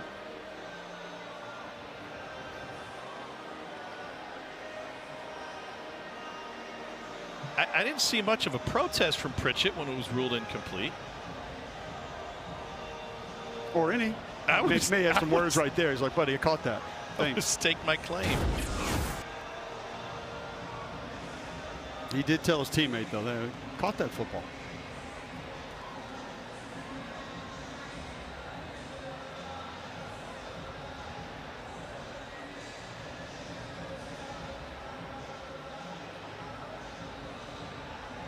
Like you said, Tom, ULM thinking finally get a break, finally get a stop, forced a field goal attempt, and now it appears as though this one can go back against them as well. And now they'll go back and see exactly where he stepped out of bounds. He advanced inside the 30. And looks like, I think the other question is, where's the whistle? It looked like it was about at the 27. They need to get down to the 23 for the first down. Well, the start for Ty Simpson, going 17 for 17. The most completions without an incompletion in a game in SEC history. And for all of FBS, he's the third FBS player to go 17 for 17 or better in a game in the last 30 seasons. Zach Wilson did it against Western Michigan, an 18 for 18 performance for BYU, and Garrett Schrader at Syracuse did it against Wagner in 22, going 17 for 17. Garrett Schrader, the helicopter man at Mississippi State. Yep. So no SEC quarterback has gone 17 for 17. Not even Jordan After Rodgers. video review, the ruling is a completed catch. The ball will be placed at the 28-yard line. It's fourth down.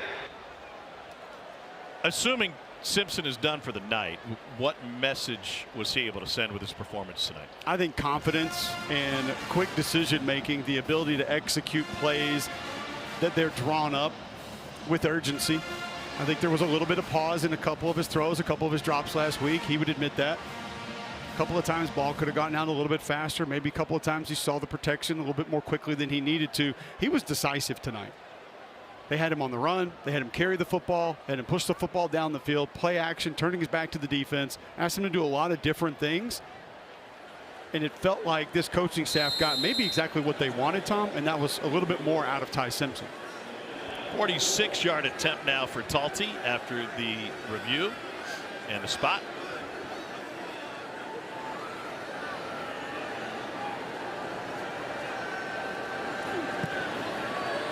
That one is just inside the upright, fades in. Talty did not have a good warm-up tonight, pregame, but he has been perfect in-game.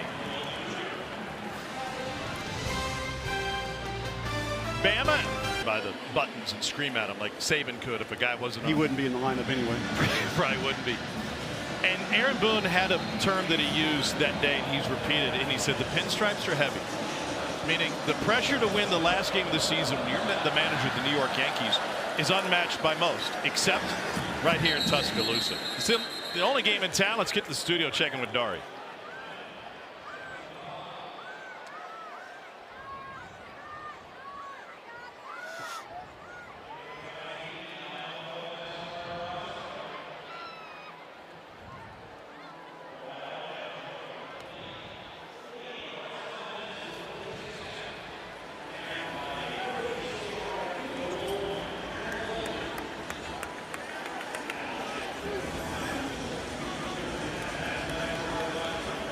A pretty good day for the league if the Doors can pull that one off in Blacksburg, and Oklahoma can hold on for sure. But going back to the comp between the Yankees and Alabama football, houndstooth is heavy. Like the expectations here are unlike anywhere else in sports. And so I think Kalen DeBoer certainly was aware of that, but you don't really feel it until you get here. No, you don't know what it is or how it's going to be, one, until you are in it, you live it, it's yours. And then I think even now, Tom, this thing got toxic faster than any other Alabama loss or bad performance that I have lived through. And I've lived through not a ton, but a couple of tough seasons and tough losses. Now with social media, now with more people covering games, talking about games, this thing got ugly fast. And I think that's why some of what you discussed earlier about the attitude, demeanor that Kalen DeBoer took inside his facility with his players, changing some things up, maybe allowing his players to see a different side of his personality, because he knew he didn't want that to get to them to the extent that he knew that it could. I think he can handle it. He knows what it is. Like you said, he knew what this job was going to be when you took it. But people talking about your buyout after the first game of the season, I don't think he ever anticipated that. No. 3rd and 14 and nothing doing on the left side. I was joking with him after practice on Thursday. He had the group gathered around him on the first field behind the Mount Moore building. And as he was talking to his team about focus and staying dialed in and working with each other and being accountable and all the things you would expect for a coach to talk about after a loss, just then 5 helicopters cruised right over the practice fields that were rehearsing the flyover from before the game tonight. And we were joking afterwards. I said, you know, you could have told him.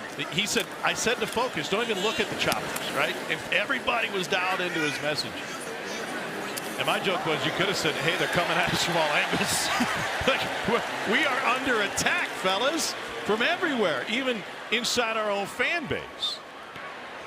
Kick catch interference. Another kick catch interference against 22. The Warhawks. 15-yard penalty from the spot of the foul. 45-0. Alabama looking to even its record after forcing another 3 and out. See who's at quarterback when we return.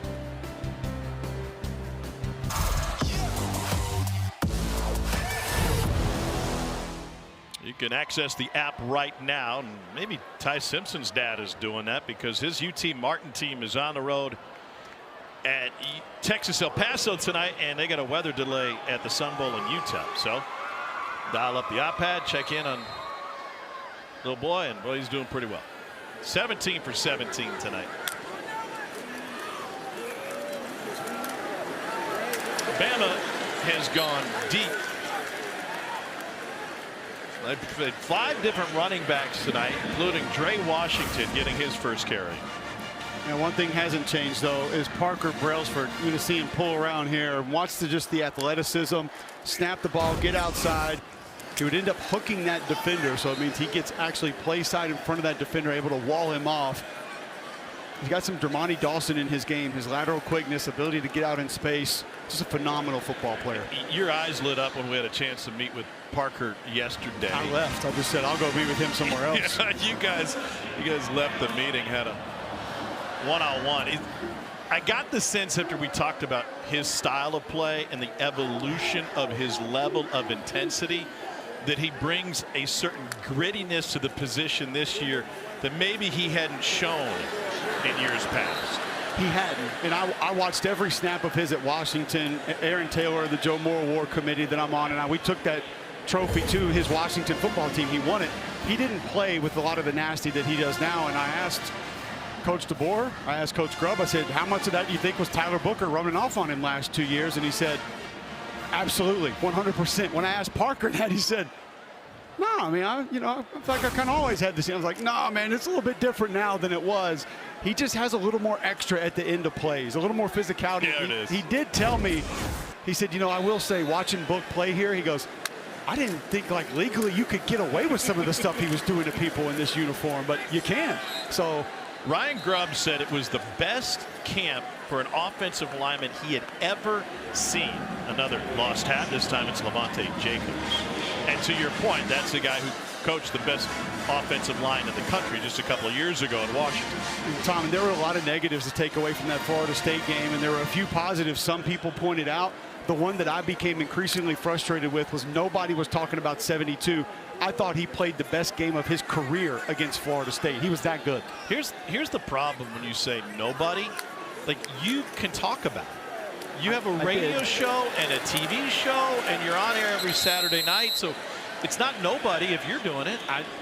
Kind of is, but that's all right. I appreciate your support, but I did talk about it, and I tried to tell people that this young man was sitting down on nose guards one-on-one, a zero nose, and he would just sit on them in pass protection. He was getting out in space, picking up linebackers. The combo blocks were devastating at the point of attack. It was unfortunate the offense couldn't be more successful behind that, but he played exceptional football. And Ryan Grubb said, you know what, you're probably right. That was probably the best football game he's ever played. There was some confusion because the chain gang was a little bit late. It was a first down.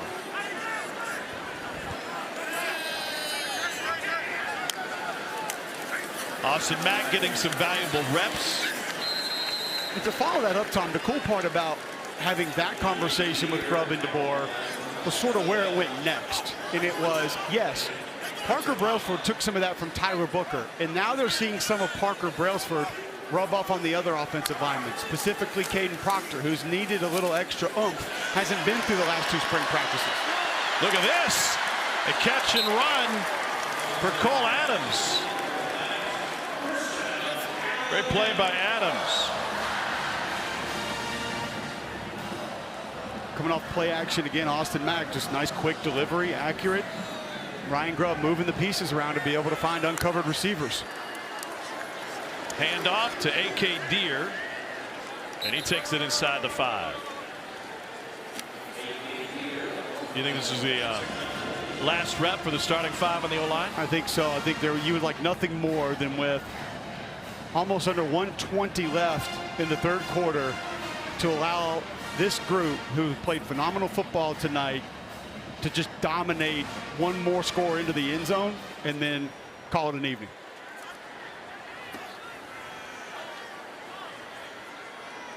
Second and goal. Toss.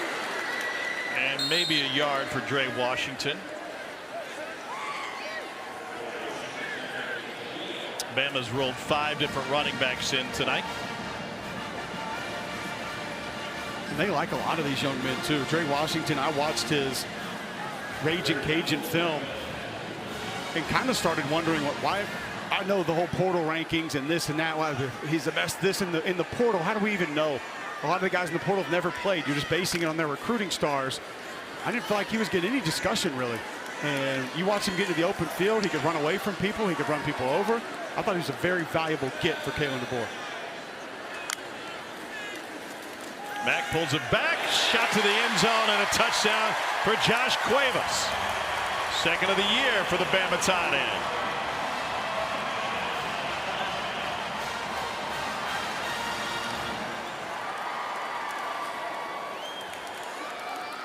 Second passing touchdown for Austin Mack. This pull protection that Alabama just ran off the play action there did not work well against Florida State. That ball actually tipped a little bit at the line, but almost like a little jump hook there from Austin Mack. You see the height that he provides in the pocket. And a line drive point after. 52-0. Let's take a look at Fansville, brought to you by Dr. Pepper. Excitement and expectation may have changed over to trepidation, but you wouldn't know it outside the stadium. They're fired up for this one.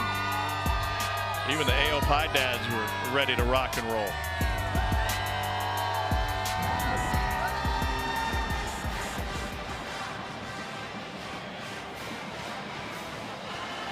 It's Alabama, Tom. We love our football here.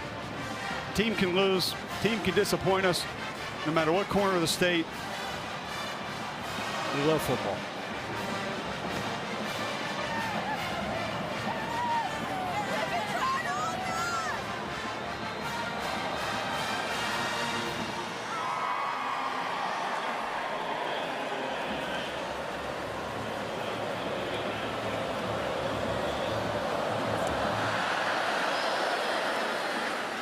Short kick, and a fair catch taken at the 10. I don't think we've seen a traditional kickoff all night. No, we haven't. From either team.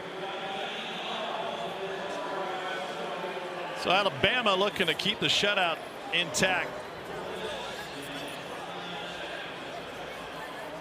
Kane Womack's team has done a great job. He was talking about the Florida State game, and he said that nobody knows Gus Malzahn's stuff better than me. His dad was on Gus's staff. His dad down on the field pregame and around this program every day. Longtime coordinator in the SEC.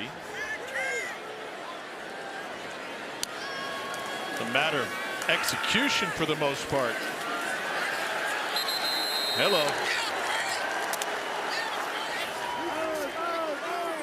Bray Hubbard and company. You mentioned chips on shoulders, Tom. You know that young man is someone who came into this game with a little something to prove. This is Caught a lot of criticism in the last 7 days. Against non-conference foes, and the rush defense has been turned up a notch tonight. Now 4 rushing touchdowns against Florida State, undone by a running quarterback, and only 38 yards allowed on the ground tonight. Keep in mind too, Tom, still no Tim Keenum, no Jamarian Latham for that Alabama front tonight.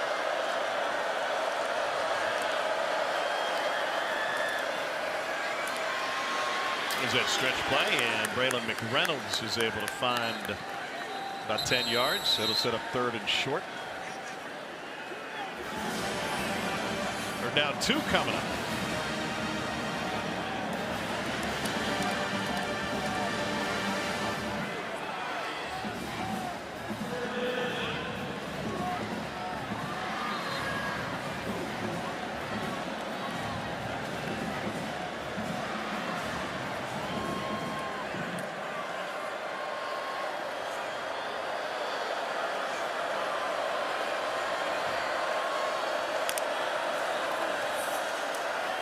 Quarterback wants to keep it himself, and there's a first down run by Hunter Herring. 6'5", 230 out of West Monroe. Played for the Raging Cajuns before he came over to Monroe. He accounted for nearly 5,000 yards in high school, 82 touchdowns through the air, and set the state championship game record with a 7-touchdown performance. The craziest part that you brought up earlier about some of the things that he's done, he's thrown some passes, caught some passes, but a block punt on top of that is just silly. The versatility this young man has. Got a couple of reps at quarterback tonight. And now back to Armenta. Over the middle and a little short. I'm not sure if that was short for long. That receiver or overthrown on that dig route over the middle of the field. It's one of the things I love about this offense that Brian Vincent runs. Everything is married together. Every formation has multiple options. Everything that you see on the field, it makes sense as to the how and why of when it operates. But the run game has to get going early. I asked Bill Clark, former UAB head coach, about Brian Vincent and his offense. He said, we love the physicality. Oh, and the ball came loose. It was jarred out of there, and now it's scooped up with a chance for a rumble inside the 20-yard line. QB Reese living up to the name.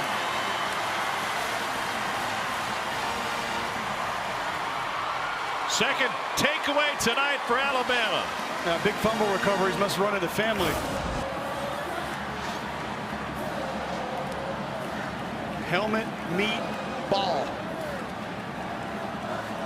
Looked like Drake Kirkpatrick forced it out. A couple of names familiar with SEC programs in this state. Dad, obviously one of the best DBs to play in the Saban era. And QB Reese, his dad Quentin played football at Auburn as well. Here's Keelan Russell, now quarterback for Alabama. And Russell wants to keep it. Picks up a tough yard on the perimeter. So we've seen the present, now we get a look at the future. And those wheels are something that he's going to be able to provide too. Explosive capabilities on the ground with this young man.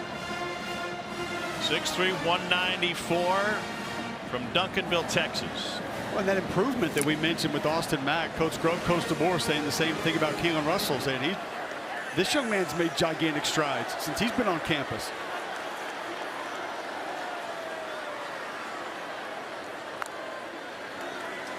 Russell to throw, and just a hair high. And I thought one of the interesting parts, whether it was talking about Russell or Mack, it was the idea that if you're a backup quarterback, you have so much room to grow, and you are unencumbered by the pressure of the position. You just go out there and work. Yep. Nobody's posting about you. Nobody's on your back in terms of what you did or didn't do in the game before. Well, a lot of times your mistakes are made over on scout team. Your mistakes are made with the third or the fourth team. They're not noticed by near as many people at practice even. Russell, unanimous 5-star recruit coming out of high school. Stutter steps and delivers on time to Cole Adams. He's in. 3 different quarterbacks have thrown a touchdown for Alabama tonight.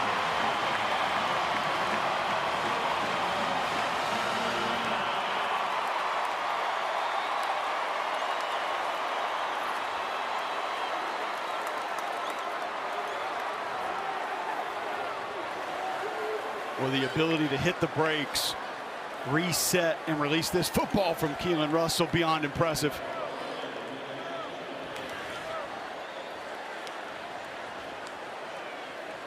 Peter Notaro is handling the kicking duties now. It's gotten to the 50s. And 59-0 lead. Who's behind door number 3 for Kalen DeBoer's quarterbacks? It's Keelan Russell, and a fantastic freshman. Well, that foundation looks a lot more stable now. And everything came up aces for Kalen DeBoer on both sides of the ball tonight. A couple of takeaways. 3 different quarterbacks have thrown a touchdown pass. And it won't be over, Tom. It's not going to stop there. A lot of folks are going to tell you, okay, this week you get back on track. Yeah, it's a Big Ten opponent coming in here the next week, but not a team that's what they have been. Proud Wisconsin program that just doesn't have the horses right now. Georgia is when we're going to find out. Georgia is what we have to see. You're still going to get that narrative from a lot of folks, and some of it's fair, but they also came out tonight and answered the bell. To the ground game, and Jonathan Bibbs. Of note tonight, 3 quarterbacks throwing a touchdown pass for Alabama. First time since 2018 against the program from the University of Louisiana in Lafayette. Jalen Hurts, Tua Tagovailoa, and Mac Jones. The last time 3 quarterbacks threw a touchdown pass in one game for Alabama. Looks like it worked out for them.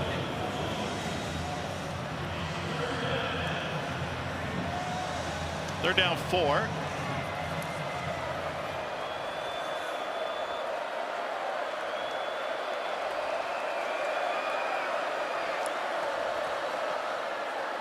To the slant. Oh, goodness gracious. Don't feel like it was factory default as to why that helmet came off. No, that was a Pez dispenser hit. Just popped right up the top. Dre Kirkpatrick. Maybe more swag than swag.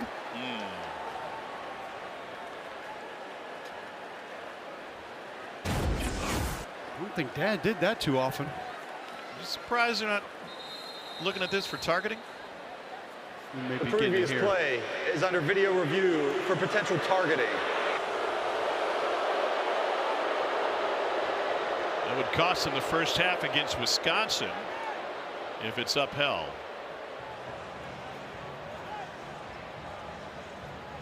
And that's a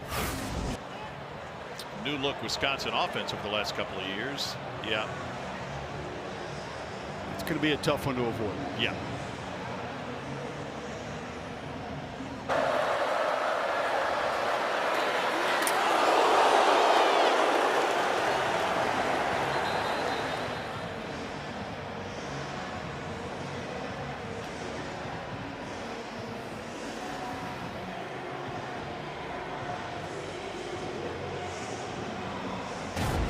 Tyler Griffin got right back up, and then he went right over to the athletic training staff.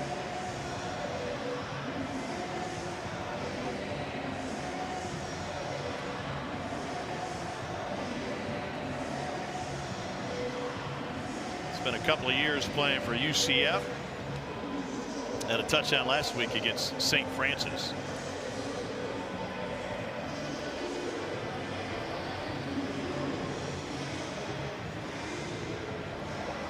There. Focus on Mr. Griffin. Product of Statesboro, Georgia.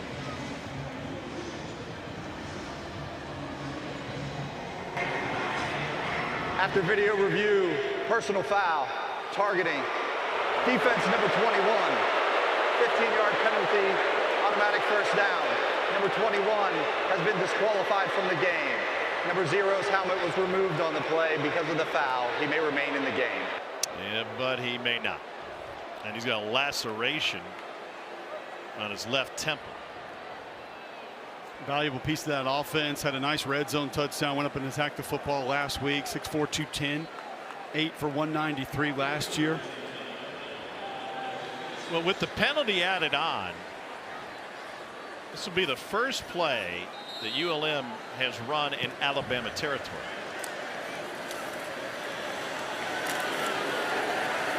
And a physical run Ford. There's a lot of promise to Sean Ford, big recruit for ULM. Caden Jones coming down for Alabama, squaring him up in the hole. Some valuable reps for a few youngsters on this defense. Caden Jones, QB Reese. Kane Womack speaking very highly of a couple of these younger linebackers. They're going to need them later in the year too, Tom. Linebacker depth is something that is a real concern on this Alabama roster. You get through the grind of this schedule, they're going to need to get you some reps later in the year. 2nd and 9. Herring enters at quarterback, and that was doomed from the beginning.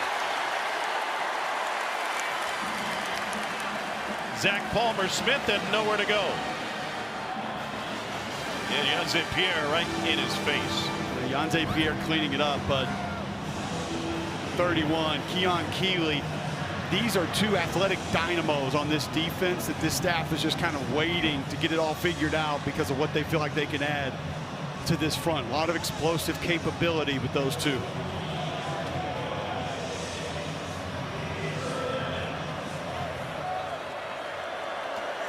Kane Womack's got a lot of equipment on him.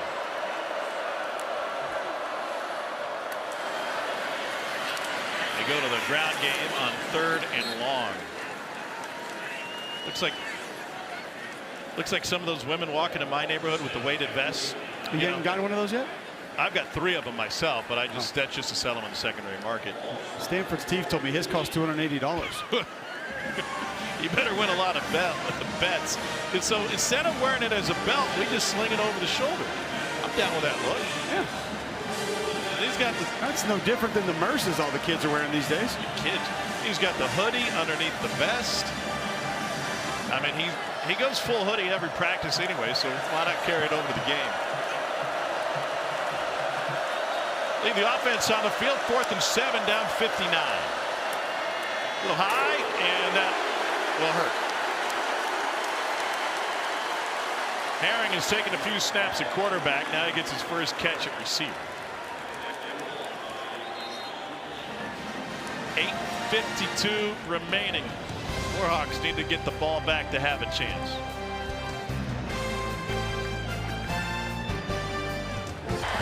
Anytime a team rolls out a Gramatica for a game-tying or game-winning field goal, you can go ahead and put 3 on the board, and that's what happened. Nico Gramatica got it done today for the Bulls on parade. Mbakwe with the catch and run.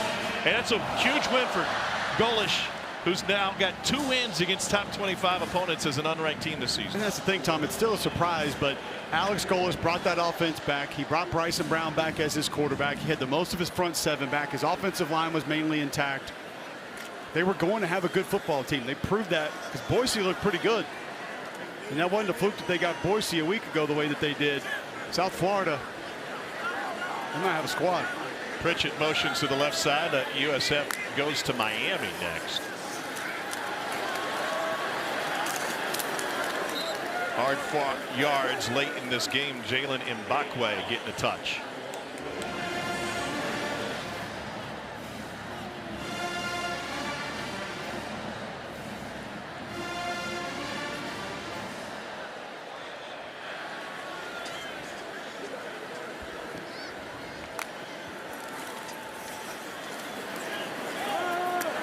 Zip to the tight end Pritchett.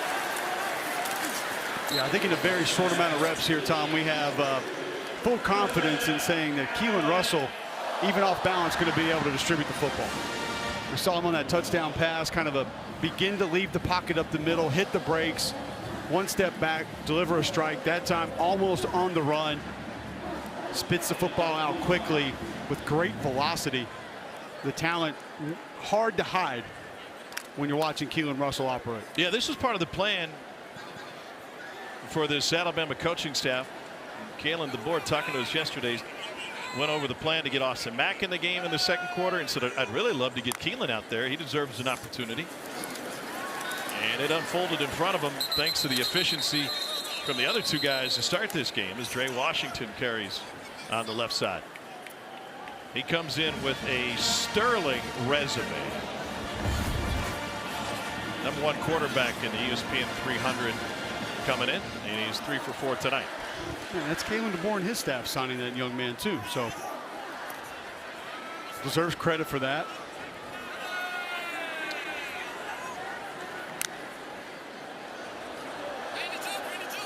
It sure was interesting hearing a lot of the chat around this Alabama program from an NIL perspective and whether or not they were behind. You kind of raise an eyebrow as soon as you hear that stuff, and then you check the numbers. They're tied for the nation's lead in blue chip ratio. They have as many 4- and 5-stars relative to the size of the roster as anybody in the country, if not more. When you look at the roster retention too, you didn't have a boatload of players leave to the portal after last season, year 1 under Kalen DeBoer. So, no, I understand that there were key players that left when Nick Saban stepped down, and maybe that's part of it where you say, gosh, if we could have kept the Caleb Downs, we could have kept a quarterback. But I think the quarterbacks have proven. Quarterback, I think, is going to be in good hands. Yeah.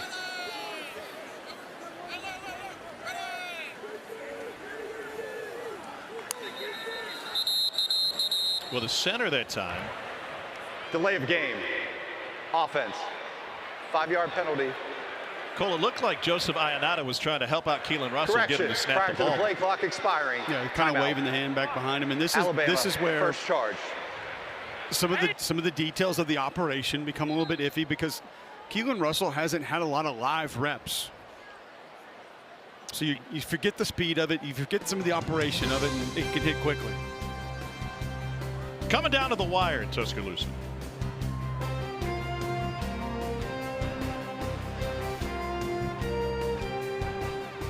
Eastern from the campus of the University of Tennessee. And that is going to be a monster matchup. Weird to have that one so early, though.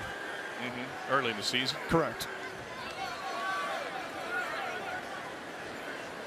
Keelan Russell, the quarterback.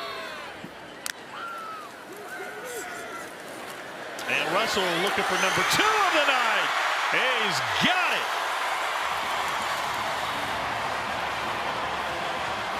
Touchdown strike to MJ Sherwin.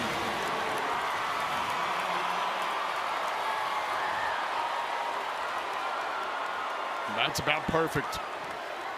He gets to the back of his drop through the progressions, understands where he wants to deliver the football. Bam, right on the money. Just a beautiful throw from Keelan Russell.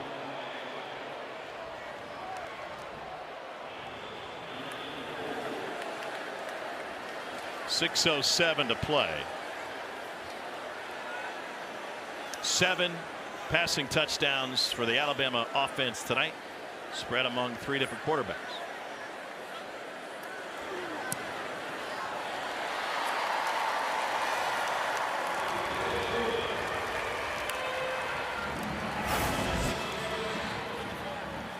Keelan Russell understands where this one's going. Got to fit it between coverage, not much of an issue when you can spit the football out that quickly and you're that accurate.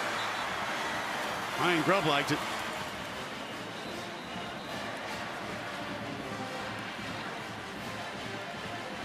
Mentioned that this coaching staff had a little chip on their shoulder. I think this game feels like for those guys. It's got to feel good.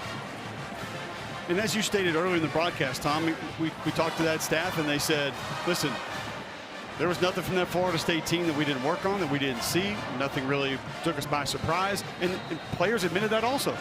Ty Simpson, Deontay Lawson shared that with us, echoed those sentiments. So to be able to come out tonight and prove that could have been a one-off, I think has to feel pretty good for this staff. Well, Alabama had its largest drop in the AP top 25, falling all the way down to the 20s. Here's how the top 10 fared. Notre Dame, the only one didn't get a win because got a week off.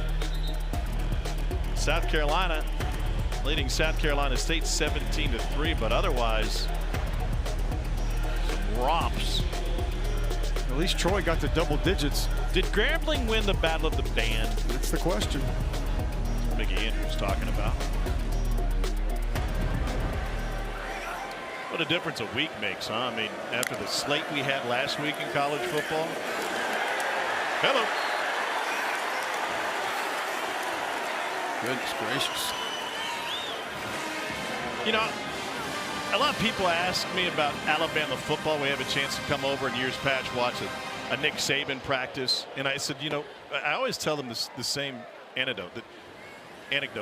What makes this program stand out is that everybody is invested. And it really hit home under Nick Saban because you're playing for national titles every year. And I said the first string guys are playing for the league. And most of the second string guys are freshmen. And they're next up. And then even the guys in the scout team, if they're never going to play, they're playing to wear that ring for the rest of their life when they come to Bryant-Denny Stadium, and to wear that letter jacket. And everybody is invested, and that's why the level of focus, I thought, is always so incredibly dialed in, no matter who was wearing the uniform. And I think we're seeing that tonight late in this game from the guys who are third, fourth string, for getting an opportunity to go out there and show some pride in the game. When you hear the word standard, that's what it is. I think that's ultimately what you're defining there when you're making those reference points. And these young men work just as hard as everybody else. They're on the practice field. They're getting the reps. And a lot of times they're the ones getting beat up on by the first team offense. Now they get to get some real reps out here in front of an awesome home crowd and an awesome environment at Saban Field, at Bryant-Denny Stadium, wearing the crimson and white. You know, Ty Simpson talked about that, and he said, I was out here running the scout team every day going against Brian Branch and Will Anderson. Like, that made me better to go against those guys every single day. Yeah, pocket probably broke down quickly. Uh-huh. That's what Nick Saban just fed into this program over and over. Competition. It fueled it. And that's why Kalen DeBoer's made a few of the decisions that he has made tonight. Wants to see more of that competition continue. Near holding and a lob out of bounds. I think there may be still some misunderstanding about what Kalen DeBoer and Ryan Grubb were accomplishing when they found playing time in the second quarter for Austin Mack today. Can you just go over that one more time for the people in the back row? I think first off, they've done it before. This has been something that they have leaned on in the past. They've done it with other quarterbacks at other places, and they felt like deep down inside they could get a little bit more out of Ty Simpson. 1, 2, Austin Mack deserved it. And they believe when players are having success in practice, practicing the right way, improving, that they should get those opportunities to play in games. And I think the biggest difference, of course you're going to play your backup quarterback at some point in a game that ends up in the neighborhood of 66-0. But the idea that Mack was going to get an opportunity in the second quarter, and that was communicated to Ty Simpson on Thursday. Here's the game plan. Here's what we're going to do. And by the way, if you take 48 hours to stew on that and that fires you up, that's part of the process. Yeah. And how did Ty Simpson handle it with us? Like a champion, like a real man would. But you could tell that it sent a little bit of a message to him that there should be no complacency here, just like there never has been prior. He said, my career to this point has been full of ups and downs. Sometimes a good restart is good for everybody. The new coaching staff coming in. But he has stuck through it. What a performance tonight. Now 3rd and 5. Out to the edge, and a catch and run made by Hunter Harrell. You see right there, he can do some things now. Does not move like he's 6'5", 230. It was funny, you made the Taysom Hill comp with the coaching staff when talking about him, and I'm like, this guy's 2 inches taller and probably 10 pounds heavier.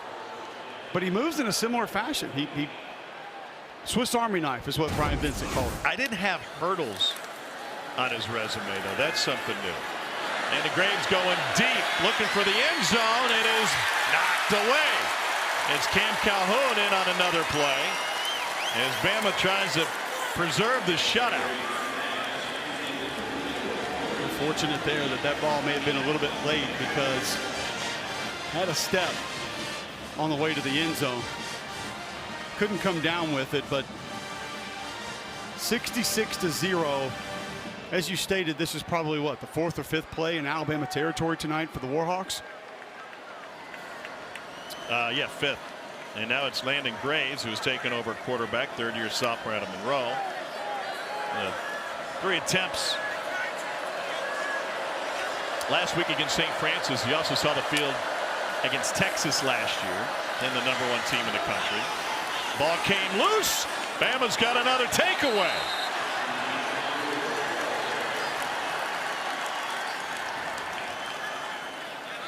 Indeed. Crimson Tide football. Rolling on the field was a fumble recovered by the defense. First down, Alabama. Not going to be QB Reese now with a fumble recovery and a forced fumble.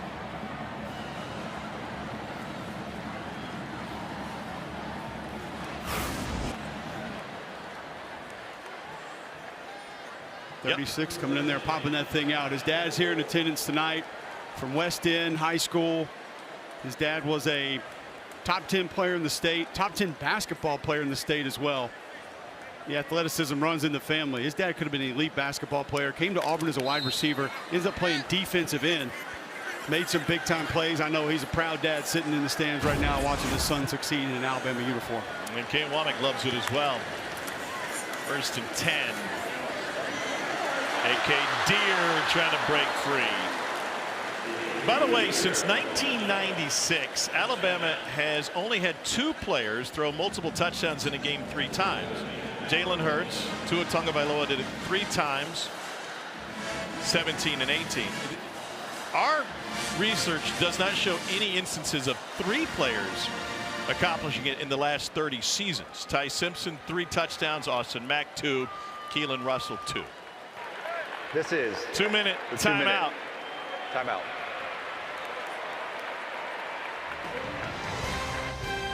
Run out of words for them.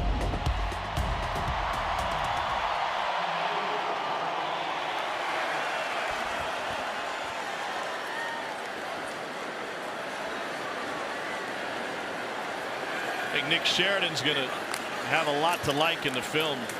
He's breaking down the QB play after tonight. And that might draw a flag on the backside. And yep. Jalen Mbakwe with the carry, but before that we'll get a hold on Jackson Lloyd, freshman from Carmel, California. Offense, number 78, 10-yard penalty, second down.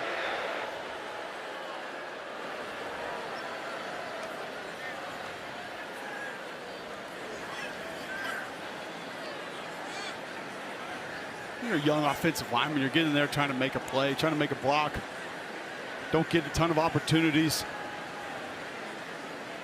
Sometimes you know you shouldn't let go of the guy. You shouldn't take a shot when he's maybe a little bit in front of you. You're getting in front of the back, but you just want to try to get something done.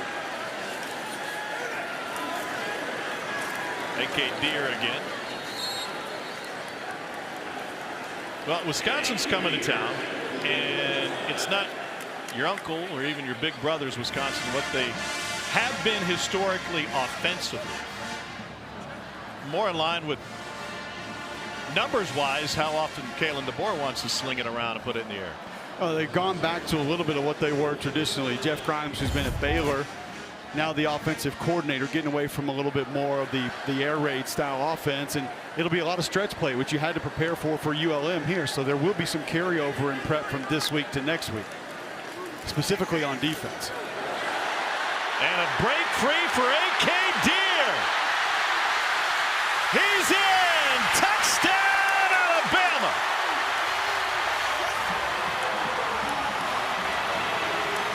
It's a 56-yard run, and they've got a 70-burger on the scoreboard.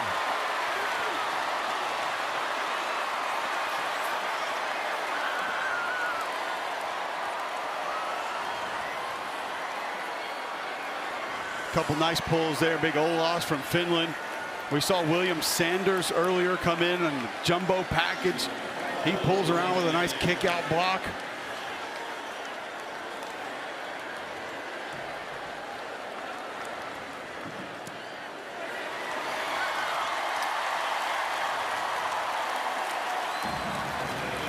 That'll send most out of here. Wisconsin, by the way, 2-0. Week 1 knocked up Miami of Ohio 17-0. Today against Middle Tennessee, won 42-10. That's 10 points allowed in 2 games. And also of note tonight, Mississippi State just knocked off Arizona State.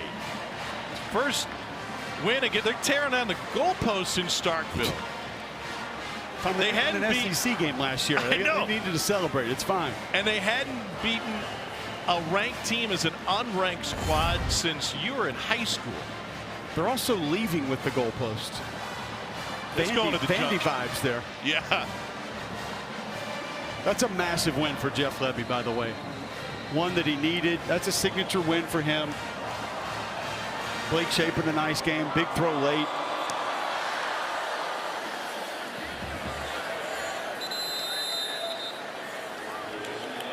Most significant win in Kickoff out the of SEC bounds. today came where? Kicking team, number 97. I would go there. Ball be Just played nobody at could see you 35-yard pointing to line. I would go to Starkville Yeah. Louisiana because Monroe. Jeff Lebby needed that one so bad. If Oklahoma holds on against Michigan, when it appears as though they will, that one also massive. There were a lot of discussions about Brent Venables' hot seat. Where are they going to go? Is this going to work? John Mateer's real deal. He is. That's the best defensive line in the SEC. I mean, Jackson Arnold had a pretty darn good day, too. He did. I don't know if I would mark Ball State as significant, but there are a lot of points proven, I think, today. And maybe a lot of narratives that were forcing people to get the erasers out on their number 2 pencils. So not so fast, my friends. When's the last time you used a number 2 pencil? My kids use them all the time, actually. It's a They little don't use the frustrating. big Snoopy ones, the kindergarten pencils? No, we don't have those. Those were great for pencil break back in the day, though. Yeah, they were. Swarming defense for Bama. It almost feels like, Tom, this second and third group of the Alabama defense took this more personal than the first team did tonight. Well, and that's kind of what I was alluding to, like the pride and accountability for everybody wearing a jersey, even if you don't see the field a ton. Here's a chance to prove it. Yeah, this group has brought aggression, penetration, disruption. I mean, they have been, these 2s and 3s for Alabama defense tonight have been impressive to watch. Kalen DeBoer told us that with the leadership in the locker room, he now has a better feel for not just who they're talking to, but how to talk to them. And that talk that he had as part of the players only meeting, when the head coach walked in the door and told him what was on the line and how he wanted them to react, that message was received. Mission accomplished. Largest shutout win for Alabama since 1951. That Delta State team was down a couple starters. Well, yeah, they got ransacked in the portal that year from what I remember. You also think, too, Tom, that some of the leadership going to be coming back for this Alabama team. No Ryan Williams tonight. No Danny Lewis tonight. Tim